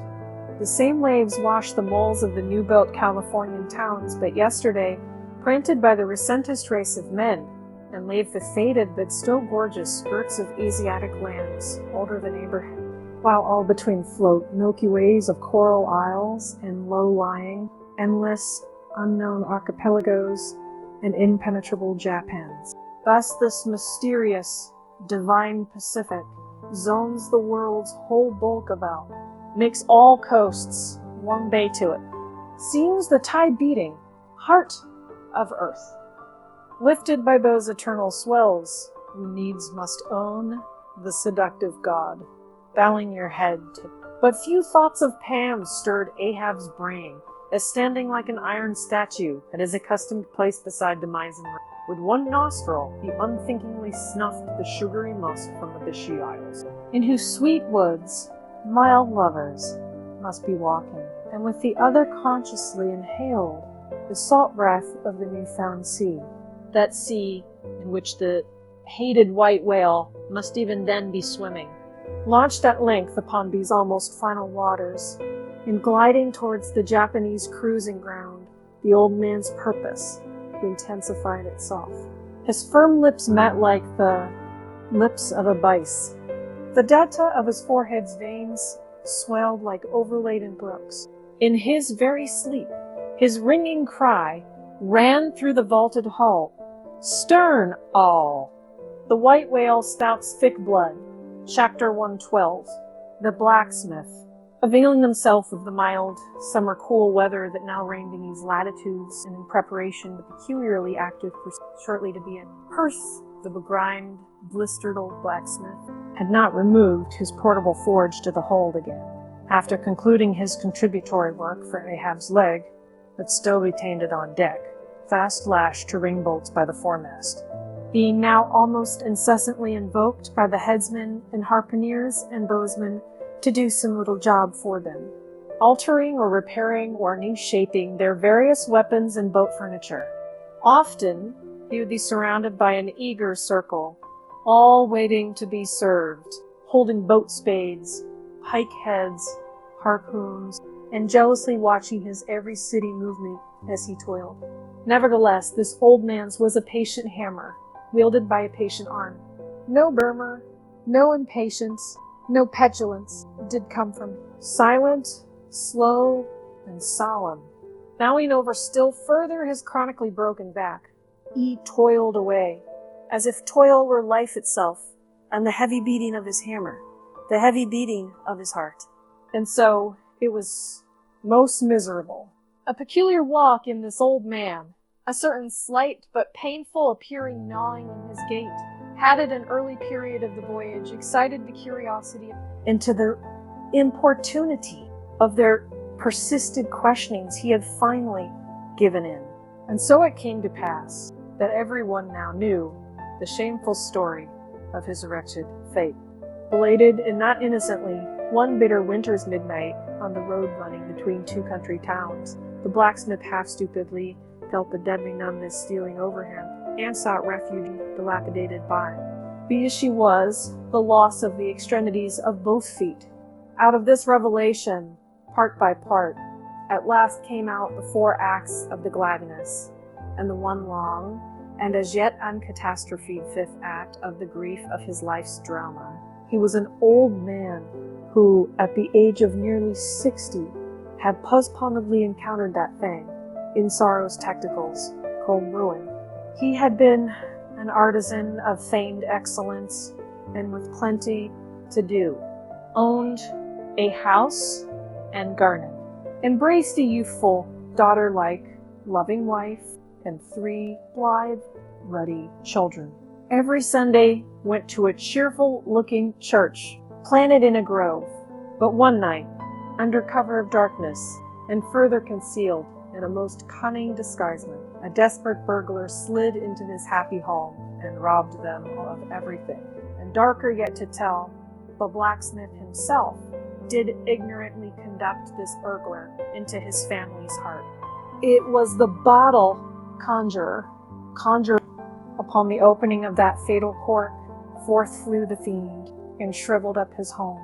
Now, for prudent, most wise, and economic reasons, the blacksmith's shop was in the basement of his dwelling, but with a separate entrance to it, so that always had the young and loving healthy wife listened, with no unhappy nervousness, but with vigorous pleasure, to the stout ringing of her young armed old husband's hammer, whose reverberations, muffled by passing through the floors and walls, came up to her not unsweetly in her nursery. And so, to stout labor's iron lullaby, the blacksmith's infants were rocked to slumber. Oh, woe on woe! Oh, death, why canst thou not sometimes be timely? Hadst thou taken this old blacksmith, thyself ere his full ruin came upon him, then had the young widow had a delicious grief, and her orphans a truly venerable legendary sire to dream of in their after years, and all of them a care-killing competency. Source a challenges, not forget that but death plucked down some virtuous elder brother, on whose whistling daily toil solely hung the responsibilities of some other family, and left the worse than useless old man standing, till that hideous rod of life should make him easier to harvest. Why tell the whole? The blows of the basement hammer every day grew more and more between, and each blow every day grew fainter than the last. The wife sat frozen at the window with tearless eyes, glitteringly gazing into the weeping faces of her children. The bellows fell. The forge choked up with cinders. The house was sold. The mother dived down into the long churchyard grass. Her children twice followed her thither, and the houseless, familyless old man staggered off, a vagabond in crape, his every woe unreverenced, his gray head a scorn to flex curls. Death seems the only desirable sequel for a career like this. But death is only a launching into the region of the strange untried. It is but the first salutation to the possibilities of the immense remote, the wild, the watery, the unshored. Therefore, to the deaf-longing eyes of such men, still have left in them is the all-control and all-receptive and wonderful. And from the hearts of infinite Pacifics, the 1,000 mermaids sing to them, "Come hither, broken-hearted, Here's another life without the guilt of intermediate death. Here are wonders supernatural, without dying for them. Come hither, bury thyself in a life which, to your now equally abhorred and abhorring landed world, is more oblivious than death. But come hither, put up thy gravestone too, within the churchyard, and come hither till we marry thee. Hearken into these voices, east and west, by early sunrise and by fall of eve. The blacksmith's soul responded, I come. And so Perth went. Chapter 113. The Forge. With matted beard and swathed in a bristling sharkskin apron, about midday, Perth was standing between his forge and anvil, the latter placed upon an ironwood log, with one hand holding a pike head in the coals, and with the other at his forge's lungs, when Captain Ahab came along, carrying in his hand a small, rusty-looking leathern bag. While yet a little distance from the forge, moody Ahab paused, till at last Perth, withdrawing his iron from the fire, began hammering it upon the end, the red mass sending out the sparks in thick hovering flights, some of which flew close to Ahab. Are these thy mother Carrie's chickens, Perth? They are always flying in their wake. Birds of good omen, too, but not to all. Look here, they burn, but thou livest among them, without a scorch. Because I am scorched all over, Captain Ahab, answered Perth, resting for a moment, and pass scorching. Not easily canst thou scorch a scar. Well, no more. Thy shrunk voice sounds too calmly, sanely willful to me. In no paradise myself, and impatient of all misery, in others that is not mad. Thou shouldst go mad, blacksmith. Say, why dost thou not go mad? How canst thou endure without being mad? Do the heavens yet hate thee, that thou canst not go mad? What wert thou making there? Welding an old pikehead, sir. There were seams and dents in it. And can thou make it all smooth again, blacksmith, after such hard usage as it had? I think so, sir. And I suppose thou canst smooth almost any. Never mind how hard the metal, blacksmith. Aye, sir, I think I can. All seams and dents but one. Look ye here then, cried Ahab, passionately advancing and leaning with both hands on Perth's shoulders. Here, can you smooth out a seam like this? Blacksmith, sweeping one hand across his ribbed brow. If thou couldst, blacksmith, glad enough would I lay my head upon thy anvil, and feel thy heaviest hammer between my eyes. Answer, canst thou smooth this seam? That's the one, sir. Said I not all seams and dents, but one?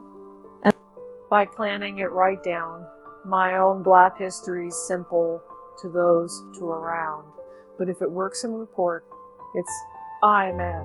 It is unsmoothable. For though thou only see it here in my flesh, it is worked down into the bone of my skull, and is all wrinkles.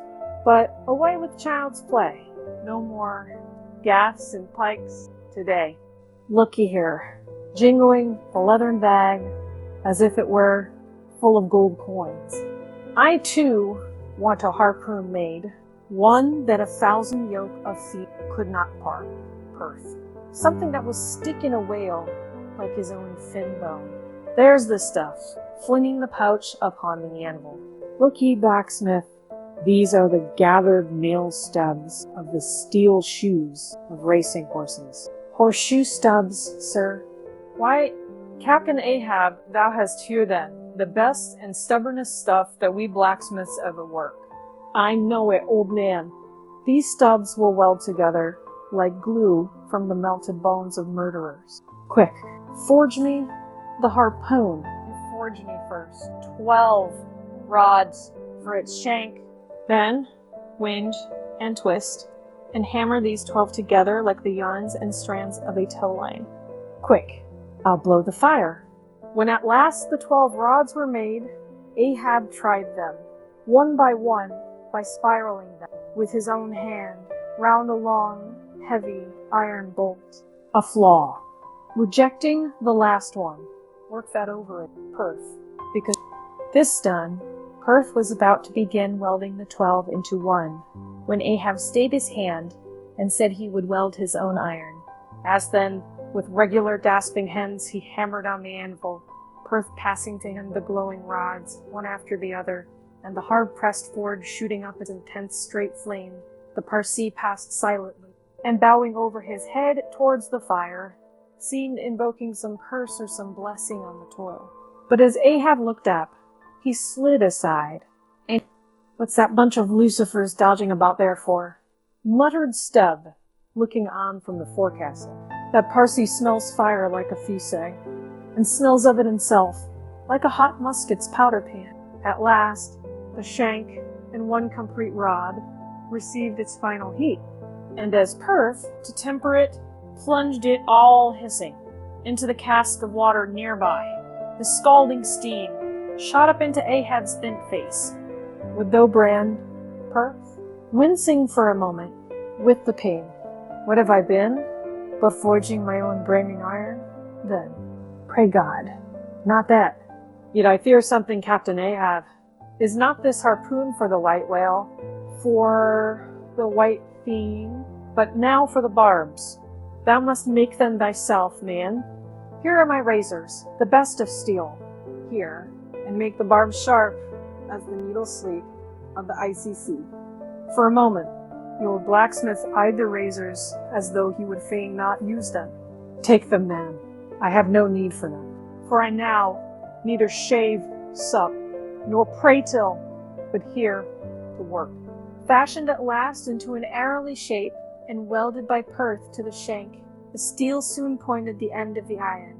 And as the blacksmith was about giving the barbs their final heat, prior to tempering them, he cried to Ahab to place the water cask.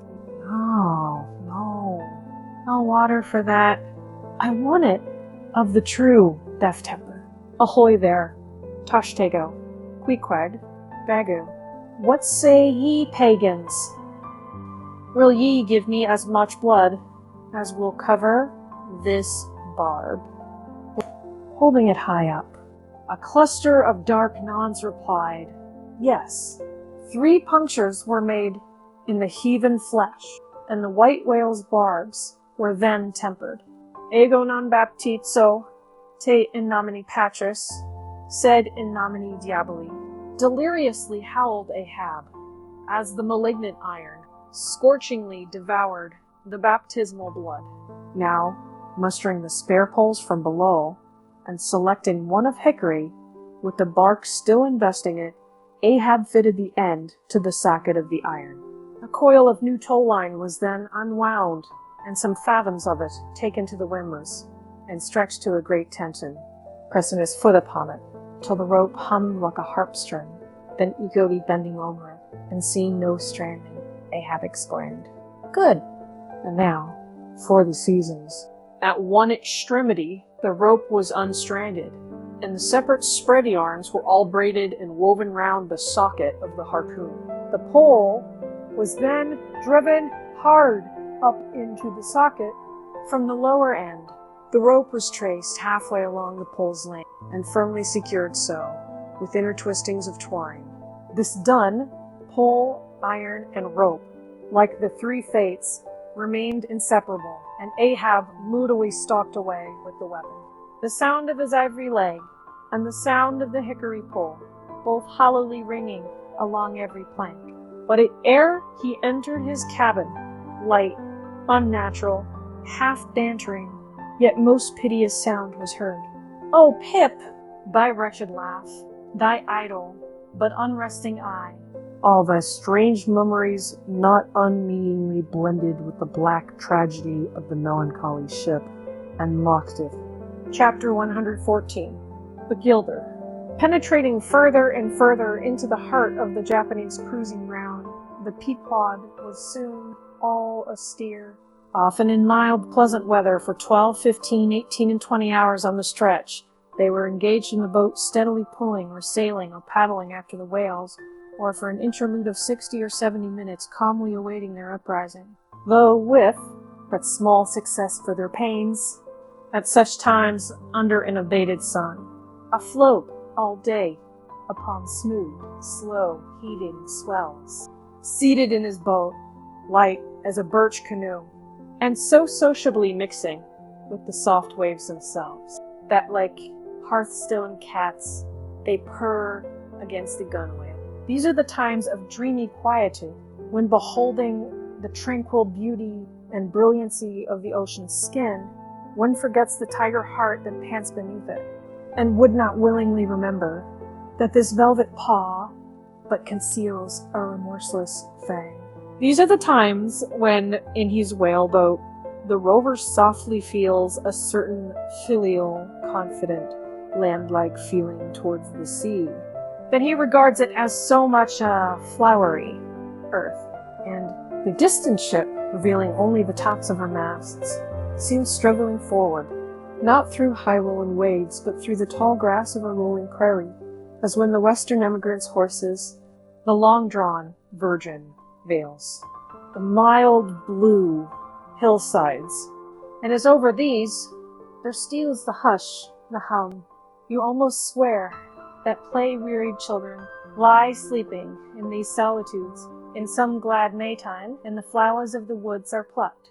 And all this mixes with your most mystic mood, so that fact and fancy, halfway meeting, interpenetrate, and form one seamless whole. Nor did such soothing scenes, however temporary, fail of at least as temporary an effect on Ahab. But if these secret golden keys did seem to open in him his own secret golden treasuries, yet did his breath upon them prove but tarnishing. Oh, grassy glades! Oh, ever vernal, endless landscapes in the soul. In ye, though long, parched by the dead drought of the earthy life, in ye men yet may roll like young horses in new morning clover, and for some few fleeting moments feel the cool dew of the life immortal on them. Would to God these blessed calms would last, but the mingling threads of life are woven by warp and woof. Calms cross thy storms, a storm for every calm. There is no steady, unretracing progress in this life. We do not advance through fixed gradations, and at the last one pause, through infancy's unconscious spell, boyhood's thoughtless faith, adolescence doubt, the common doom, then skepticism, then disbelief, resting at last in manhood's pondering oppose of it.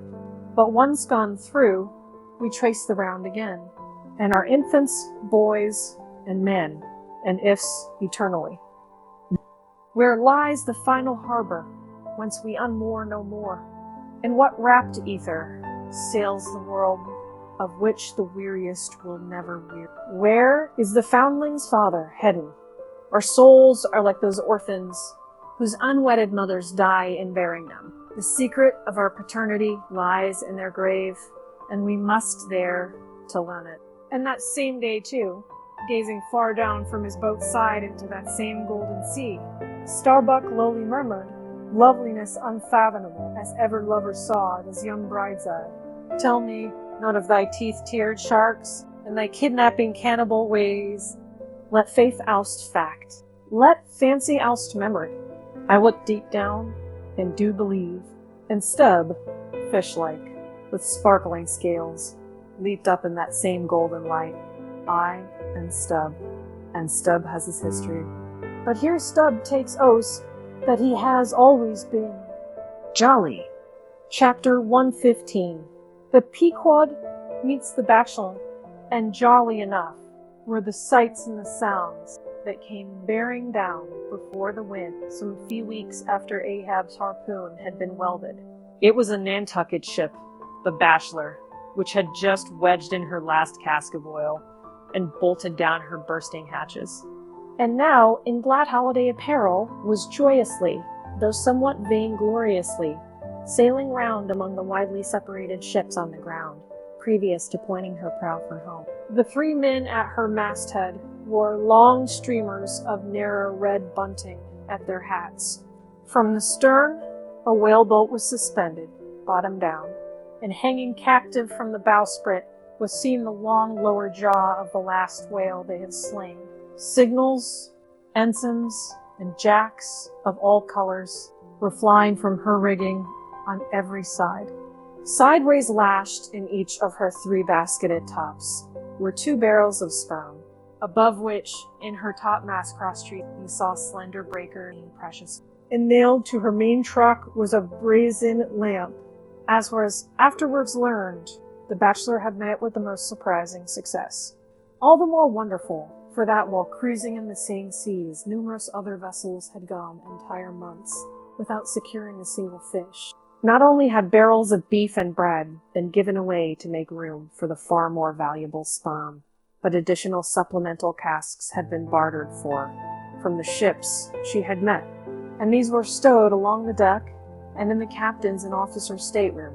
Even the cabin table itself had been knocked into kindling wood, and the cabin mess dined off the broad head of an oil butt lashed down to the floor for a centerpiece.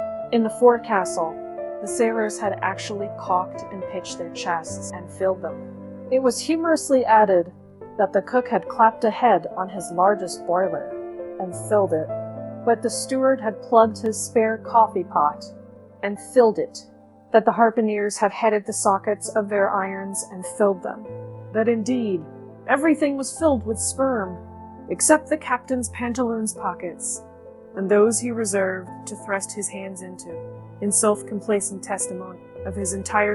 As this glad ship of good luck bore down upon the moody Pequod, the barbarian sound of enormous drownings came from her forecastle, and drawing still nearer, a crowd of her men were seen standing round her huge tripods, which, covered with the parchment-like poke or stomach skin of the black fish, gave forth a loud roar to every stroke of the clenched hands of the crew.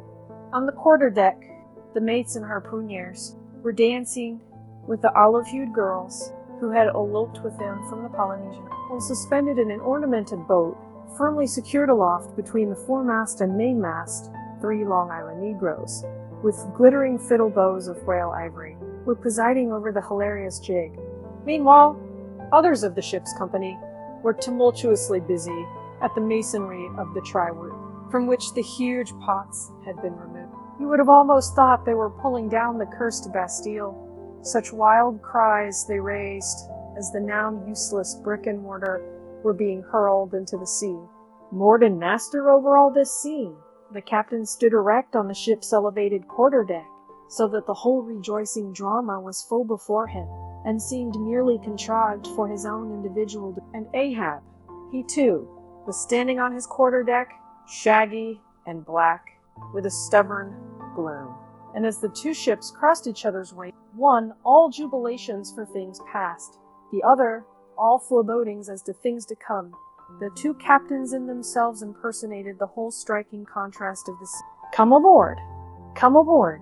cried the gay bachelor's commander, lifting a glass and a bottle in the air. "Has seen the white whale?" gritted Ahab in reply. "No, only heard of him, but don't believe in him at all," said the other good humoredly. "Come aboard. Thou art too damn jolly. Sail on. Hast lost any men?" "Not enough to speak of. 2 islanders, that's all. But come aboard, old Hardy. Come along, and I'll soon take that black from your brow. Come along, will ye? Mary's the play. A full ship and homeward bound." "How wondrous familiar is a fool," muttered Ahab. Then aloud, "Thou art a full ship and ward bound. Thou says it. Well then, call me an empty ship, and outward bound. So go thy ways, and I will mine. Forward there, set all sail, and keep her to the wind." And thus, while the one ship went cheerily before the breeze, the other stubbornly fought against it. And so the 2 vessels parted, the crew of the Pequod, looking with grave, lingering glances towards the receding bachelor, but the bachelor's men never heeding their gaze for the lively revelry they were in. And as Ahab, leaning over the taffrail, eyed the homeward bound craft, he took from his pocket a small vial of sand, and then looking from the ship to the vial, seemed thereby bringing 2 remote associations together, for that vial was filled with Nantucket sounding. Chapter 116. The Dying Whale. Not seldom in this life when on the right side, fortune's favorite sail close by us, we, though all a troop before, catch somewhat of the Russian breeze, and joyfully feel our bagging sails fill out. So seemed it with the Pequod. For next day, after encountering the gay bachelor, whales were seen, and 4 were slain, and one of them by Ahab. It was far down the afternoon, and when all the spearings of the crimson fight were done, and floating in the lovely sunset, sea and sky, sun and whale, both stilly, died together. Then such a sweetness and such plaintiveness, such inwreathing orisons curled up in that rosy air, that it almost seemed as if far over from the deep green congruent valleys of the Manila Isles the Spanish land breeze wantonly turned sailor, had gone to sea, freighted with these vesper hymns. Soothed again, but only soothed to deep oblivion, Ahab, who had sterned off from the whale, sat intently, watching his final wadings from the now tranquil boat. For that strange spectacle, observable in all sperm whales dying, the turning sunwards of the head, and so expiring, that strange spectacle, beheld of such a placid evening, somehow to Ahab conveyed a wondrousness unknown before. He turns and turns him to it, how slowly, but how steadfastly, his homage rendering and invoking brow, with his last dying moment. He too worships fire. Most faithful, broad, baronial vassal of the sun. Oh, that these 2 favoring eyes should see these 2 favoring sights. Look, here, far waterlocked, beyond all hum of human wheel or wall, in these most candid and impartial seas, Where to tradition, no rocks furnish tablets, where for long Chinese ages the billows have still rolled unspeechless and unspoken to, as stars that shine upon the Niger's unknown source. Here too, life dies sunwards full of faith. But see, no sooner dead than death whirls round the corpse, and it heads some other way. O thou dark King Dew, half of nature, who of drowned bones has builded by separate thrones somewhere in the heart of these unverdured seas. Thou art an infidel, thou queen who truly speakest, in the wide slaughtering typhoon, and the hushed burial of its after call. Nor has this thy whale sunwards turned his dying head, and then gone round again, without a lesson to me. oh, trebly hooped and welded hip, high aspiring rainbow jet, that once strived, this one jettest all in vain. In vain, O whale, dost thou seek intercedings with yon all-quickening sun, that only calls forth life, but gives it not again. Yet dost thou, darker half, rock me with the prouder, if a darker faith, and all thy unnameable imminglings float beneath me here. I am buoyed by breaths of once living things, exhaled as air, but water now. Then hail, forever hail, O sea, in his eternal tossings the wild fowl finds his only rest, born of earth, yet suckled by the sea. Though hill and valley mothered me, ye billows are my foster brothers. Chapter 117. The Whale Watch. The 4 whales slain that evening had died wide apart. One far to windward, one less distant to leeward, one ahead, one astern. These last 3 were brought alongside ere nightfall. But the windward one could not be reached till morning, and the boat that had killed it lay by its side all night. And that boat was Ahab's, the waif pole thrust upright into the dead whale's spout hole, and the lantern hanging from its top cast a troubled flickering glare upon the black glossy back, and far out upon the midnight waves, which gently chafed the whale's broad flank like soft surf upon a beach. Ahab and all his boat's crew seemed asleep, but the Parsee, who crouching in the bow sat watching the sharks that spectrally played round the whale and tapped the light cedar planks with their tails, a sound like the moaning in squadrons over asphaltites of unforgiven ghosts of Gomorrah, ran shuddering through the air, Started from his slumbers Ahab face to face, saw the Parsi, and, hooped round by the gloom of the night, they seemed the last men in a flooded world. I have dreamed it again, said he. Of the hearses? Have I not said, old man, that neither hearse nor coffin can be thine? And who are hearse that die on the sea? But I said, old man, that ere thou couldst die on this voyage, 2 hearses must verily be seen by thee on the sea. The first, not made by mortal hands, and the visible wood of the last one must be grown in America. Aye, aye. A strange sight that Parsi, a hearse, its plumes floating over the ocean, with the waves for the pallbearer. Ha! Such a sight we shall not soon see. Believe it or not, thou canst not die till it be seen, old man. And what was that saying about thyself? Though it come to the last, I shall still go before thee thy pilot. And when thou art so gone before, if that ever befall, then ere I can follow, thou must still appear to me, to pilot me still, is it not? So, well, then, did I believe all you say, O my pilot? I have here 2 pledges that I shall yet slay Moby Dick and survive it. Take another pledge, old man, said the Parsi, as his eyes lighted up like fireflies in the gloom. Hemp only can kill thee. The gallows, ye mean? I am immortal then, on land and on sea, cried Ahab with a laugh of derision. Immortal on land and on sea. Both were silent again, as one man. The great dawn came on, and the slumbering crew arose from the boat's bottom, and ere noon the dead whale was brought to the ship. Chapter 118, The Quadrant. The season for the line at length drew near.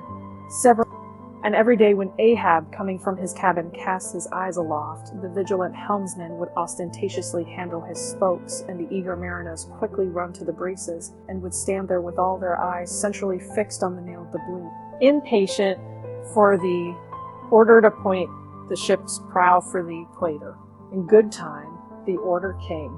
It was hard upon high noon, and Ahab, seated in the bows of his high-hoisted boat, was about taking his wonted daily observation of the sun to determine his latitude. Now, in that Japanese sea, the days in summer are as freshets of effulgence, but unblinkingly vivid Japanese sun seems the blazing focus of the glassy ocean's immeasurable burning glass. The sky looks lacquered. Clouds there are none. The horizon flows.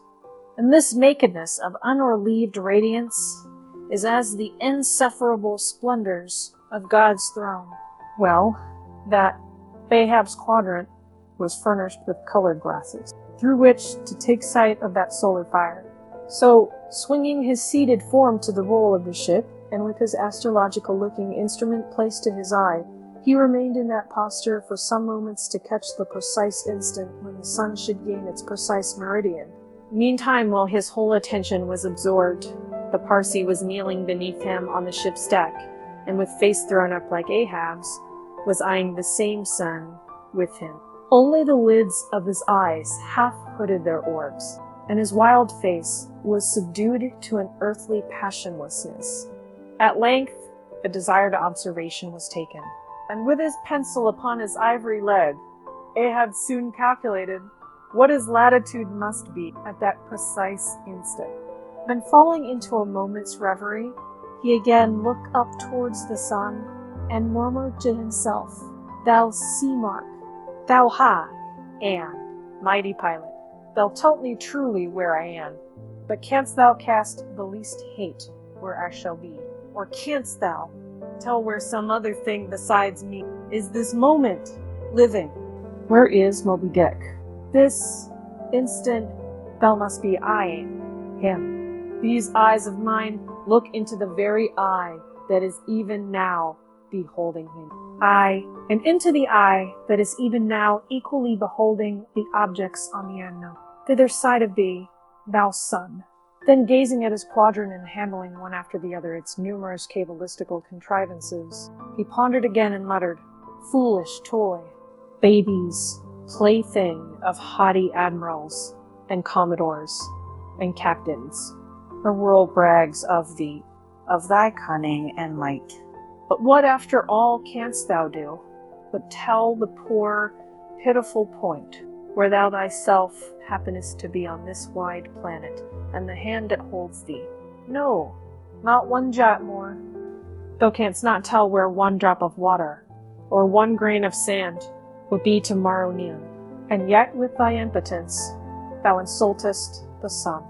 Science, curse thee, thou vain toy, and curse thee all the things that cast man's eyes aloft to that heaven, whose live vividness that scorches him as these old eyes are even now scorched with thy light, O sun. Level by nature to this earth's horizon are the glances of man's eyes, not shot from the crown of his head, as if God had meant him to gaze on his firmament. Curse thee, thou quadrant, bashing it to the deck. No longer will I guide my earthly way by thee, the level ship's compass, and the level dead reckoning, by log and by line. These shall conduct me and show me my place on the sea. I, lighting from the boat to the deck, thus I trample on thee, thou paltry thing that feebly pointest on high. Thus I split and destroy thee. As the frantic old man thus spoke and thus trampled with his live and dead feet, a sneering triumph that seemed meant for Ahab, and a fatalistic despair that seemed meant for himself, these passed over the mute, motionless Parsee's face. Unobserved, he rose and glided away, while awestruck by the aspect of their commander, the seamen clustered together on the forecastle, till Ahab, troubledly pacing the deck, shouted out, "To the braces, up, helm, square, in," and in an instant the yard swung round, and as the ship half-wheeled upon her heel, her three firm-seated graceful masts, erectly poised upon her long-lidded hull, seemed as the three Horadii pirouetting on one sufficient steed, standing between the knightheads. Starbuck watched the Pequods tumultuously, and Ahab's also, as he went lurching along the deck. I have sat before the dense coal fire, and watched it all aglow, full of its tormenting life, and I have seen it wane at last down to dumbest dust. Old man of oceans, of all this fiery life of thine, what will at length remain but one little heap of ashes? "I," cried Stud, "but sea coal ashes. Mind me that, Mr. Starbuck. Sea coal, not your common charcoal. Well, well." I heard Ahab mutter, "Here someone thrusts these cards into these old hands of mine, swears that I must play them and no others. And damn me, Ahab, but thou acted right. Live in the game and die in it." Chapter 119. The candles! Warmest climes but nurse the cruelest fangs. The tiger of Bengal crouches in spice groves of ceaseless verdure. Skies the most effulgent, but basket the deadliest endangers. Gorgeous Cuba knows tornadoes that never swept tame northern lands. So too it is that in these resplendent Japanese seas, the mariner encounters the direst of all storms, the typhoon. It will sometimes burst from out that cloudless sky like an exploding bomb upon a dazed and sleepy. Towards evening of that day, the Pequod was torn of her canvas, and bare-poled was left to fight a typhoon, which had struck her directly ahead. When darkness came on, sky and sea roared and split with the thunder, and blazed with the lightning that showed the disabled masts fluttering with the rags, which the first fury of the tempest, holding by a shroud, Starbuck was standing on the quarterdeck, at every flash of the lightning glancing aloft to see what additional disaster might have befallen the intricate hamper there, while Stubb and Flask were directing the men in the higher hoisting and firmer lashing of the boats. But all their pain seemed not, though lifted to the very top of the cranes, The windward quarter-boat Ahab's did not escape. A great rolling sea, dashing high up against the reeling ship's high teetering side, stove in the boat's bottom at the stern, and left it again, all dripping through like a sieve. Bad work. Bad work. Mr. Starbuck, said Stubb, regarding the wreck, but the sea will have its way. Stubb, for one, can't fight it. You see, Mr. Starbuck, a wave has such a great long start before it leaps. All round the world, it runs, and then comes the spring. But as for all the start is just across the deck here. But never mind. It's all in fun. So the old song says, sings. Jolly is the gale, and the joker is the whale, a flourishing his tail. Such a funny, sporty, gamey, jesty, jokey, hokey, pokey ride is the ocean. Oh, the scud, all a-flying. That's his flip only foamin'.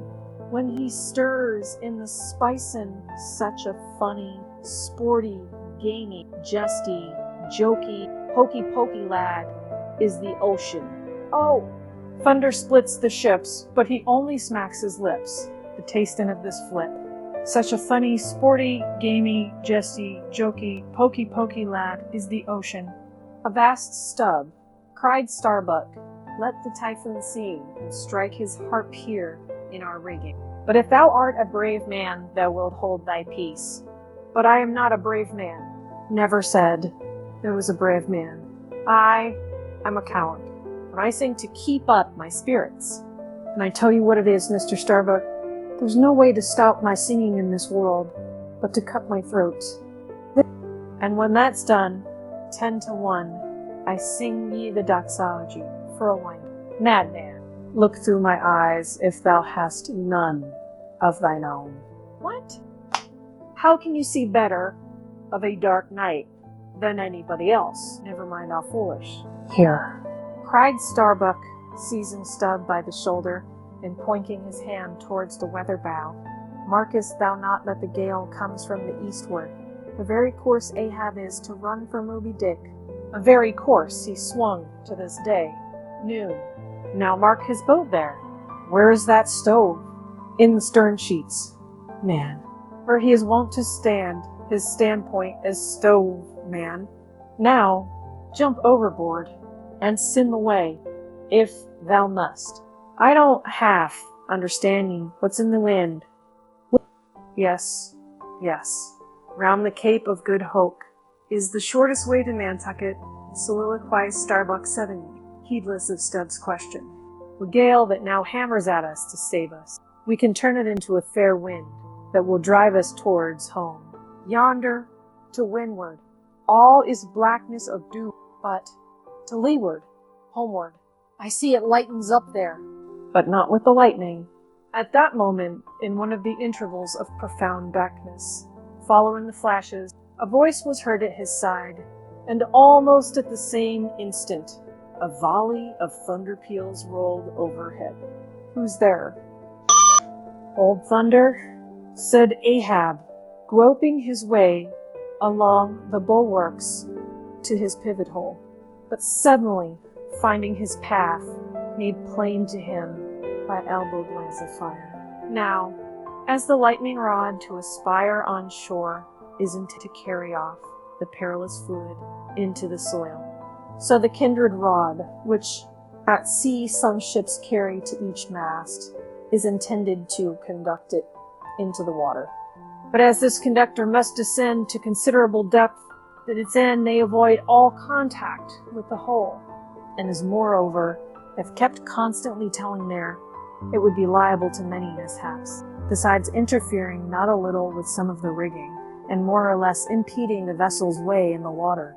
Because of all this, the lower parts of the ship's lightning rods are not always overboard, but are generally made in long slender length, so as to be the more readily hauled up in chains outside, or thrown down into the sea, as occasion may. The rods. Then we would be seeing those rods, cried Starbuck to the crew, suddenly admonished to vigilance by the vivid lightning that had just been darting flambeau to light Ahab to his post. Are they overboard, Drop them over fore and aft. Quick, avast, cried Ahab. Let's have fair play here, though we be the weaker side. Yet I'll contribute to raise robs on the Himalayas and Andes, that all the world may be secured. Symbolize, but out on privileges. Let them be, sir. Look aloft, cried Starbuck. The corpuscents, all the yardarms were ticked with a pallid fire, and touched at each tri-pointed lightning rod end with 3 tapering white flames. Each of the 3 tall masts was silently burning in that sulphurous air, like 3 gigantic wax tapers before an altar. Blast the boat. Let it go, cried Stubb at this instant, as a swashing sea heaved up on his own little craft, so that its gunwale violently numbed his hand as he was passing a lashing. Blasted. But slipping backward on the deck, his uplifted eyes caught the flames, and immediately shifting his tone, cried, "The corpusants have mercy on us all. To sailors, oaths are household words. They will swear in the trance of the calm, and in the teeth of the tempest. They will imprecate curses from the topsail yard arms, when those they teeter over to a seething sea. But in all my voyagings, seldom have I heard a common oath when God's burning finger has laid on the ship. When as many, Tekelu has been woven into the shrouds and the cordage. While this pallidness was burning aloft, few words were heard from the enchanted crew, who in one thick cluster stood on the forecastle, all their eyes gleaming in that pale phosphorescence, like a faraway constellation of stars. Relieved against the ghostly light, the gigantic jet negro, Dagu, loomed up to thrice his real stature, and seemed the black cloud from which the thunder had come. The parted mouth of Tashtego revealed his sharp white teeth, which strangely gleamed as if they too had been tipped by corpuscents. Well lit up by the preternatural light, Queequeg's tattooing burned like satanic blue flames on his body. The tableau all waned at last, with the pallidness aloft, and once more the Pequod and every soul on her decks were wrapped in a pall. A moment or two passed, when Starbuck, going forward, pushed against someone. It was Stubb. What thinkest thou now, man? I heard thy cry. It was not the same in the song. No, it wasn't. I said the corpusants have mercy on us all, and I hope they will. Still, but do they only have mercy on long faces? Have they no bowels for a laugh? And look ye, Mr. Starbuck, but it's too dark to look. Hear me then. I take that masthead flame we saw for a sign of good luck, for those masts are rooted in a hold that is going to be chock-a-block with sperm oil, do you see? And so, all that sperm will work up into the mast like sap. Yes, our 3 masts will yet be as 3 spermaceti can. That's the good promise we saw.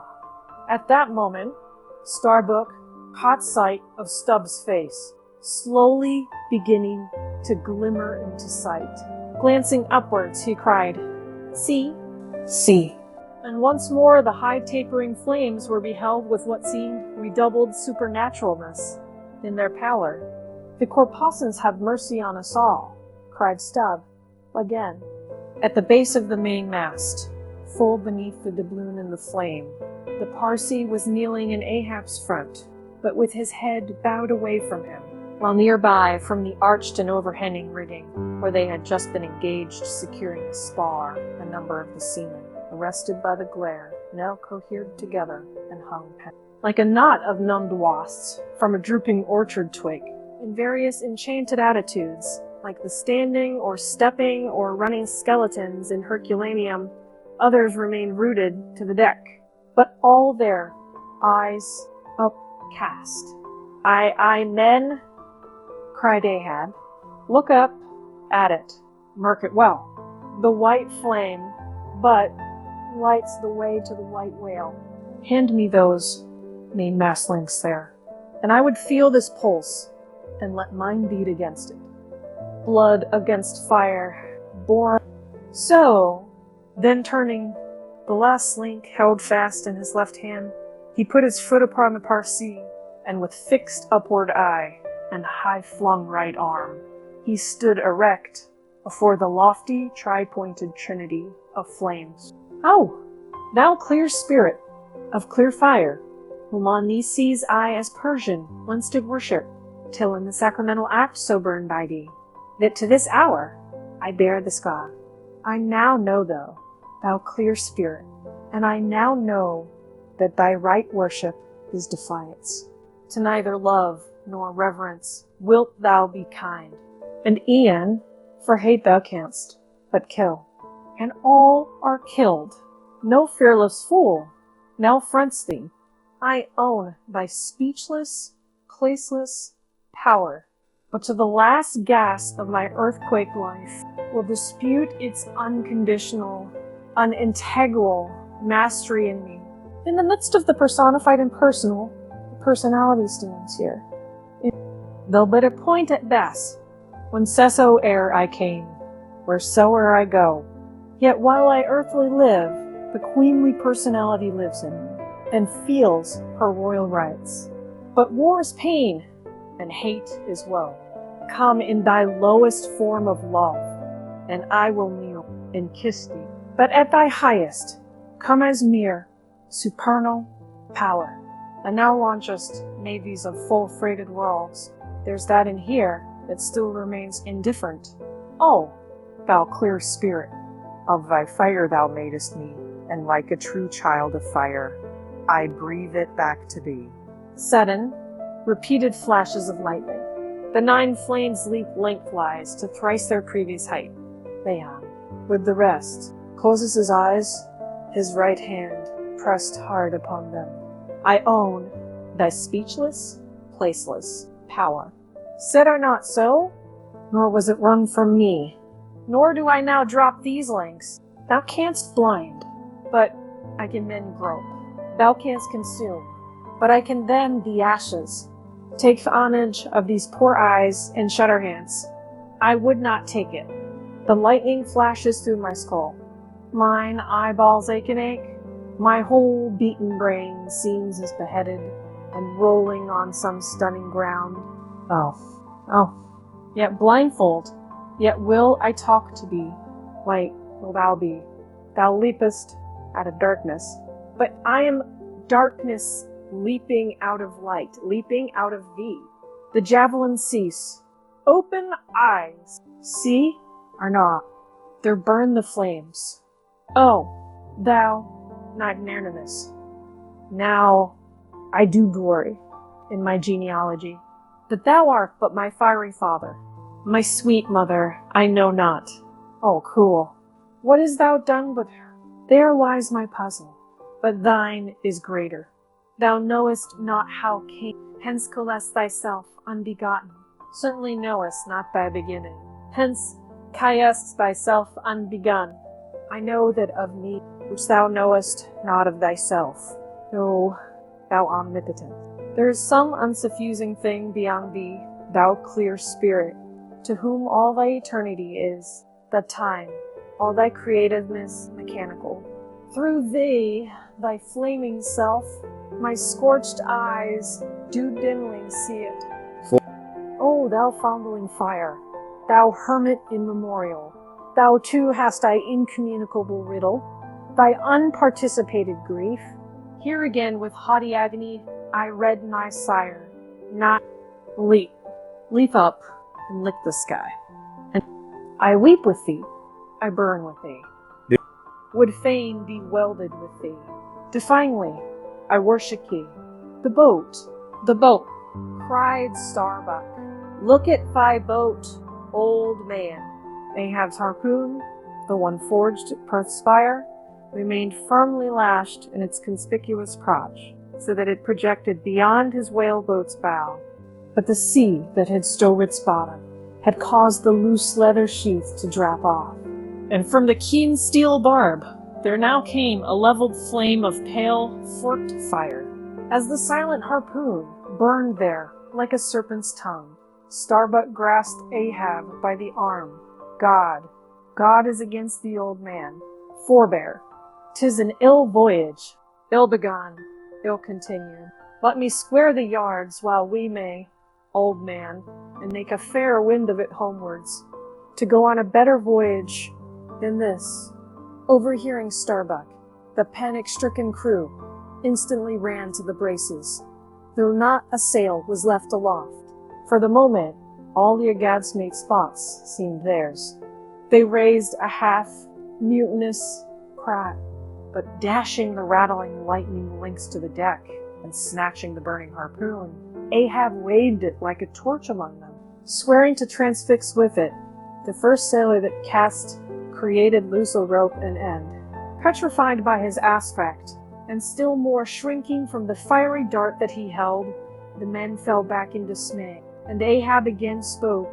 All your oaths to hunt the white whale are as binding as mine, and heart, soul, and body, lungs, and life, old Ahab is bound. And that ye may know to what tune this heart beats. Look ye here. Thus I blow out the last fear, and with one blast of his breath he extinguished the flame. As in the hurricane that sweeps the plain, men fly the neighborhood of some lone gigantic elm, whose very height and strength but render it so much the more unsafe, because so much the more the thunderbolt. So at those last words of Ahab's, many of the mariners did wrung from him in the terror of dismay.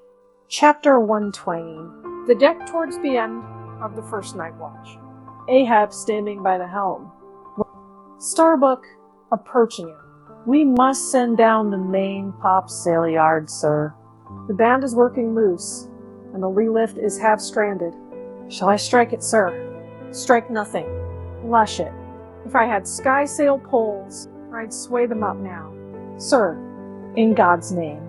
Sir, well, the anchors are working, sir. Shall I get them inboard?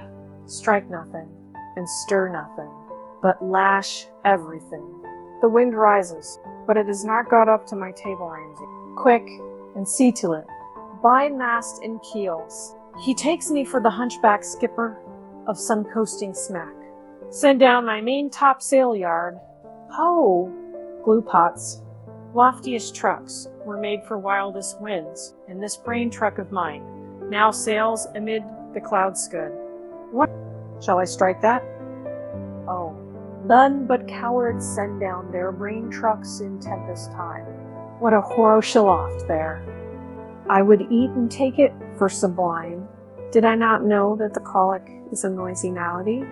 Ah, take medicine. Take medicine.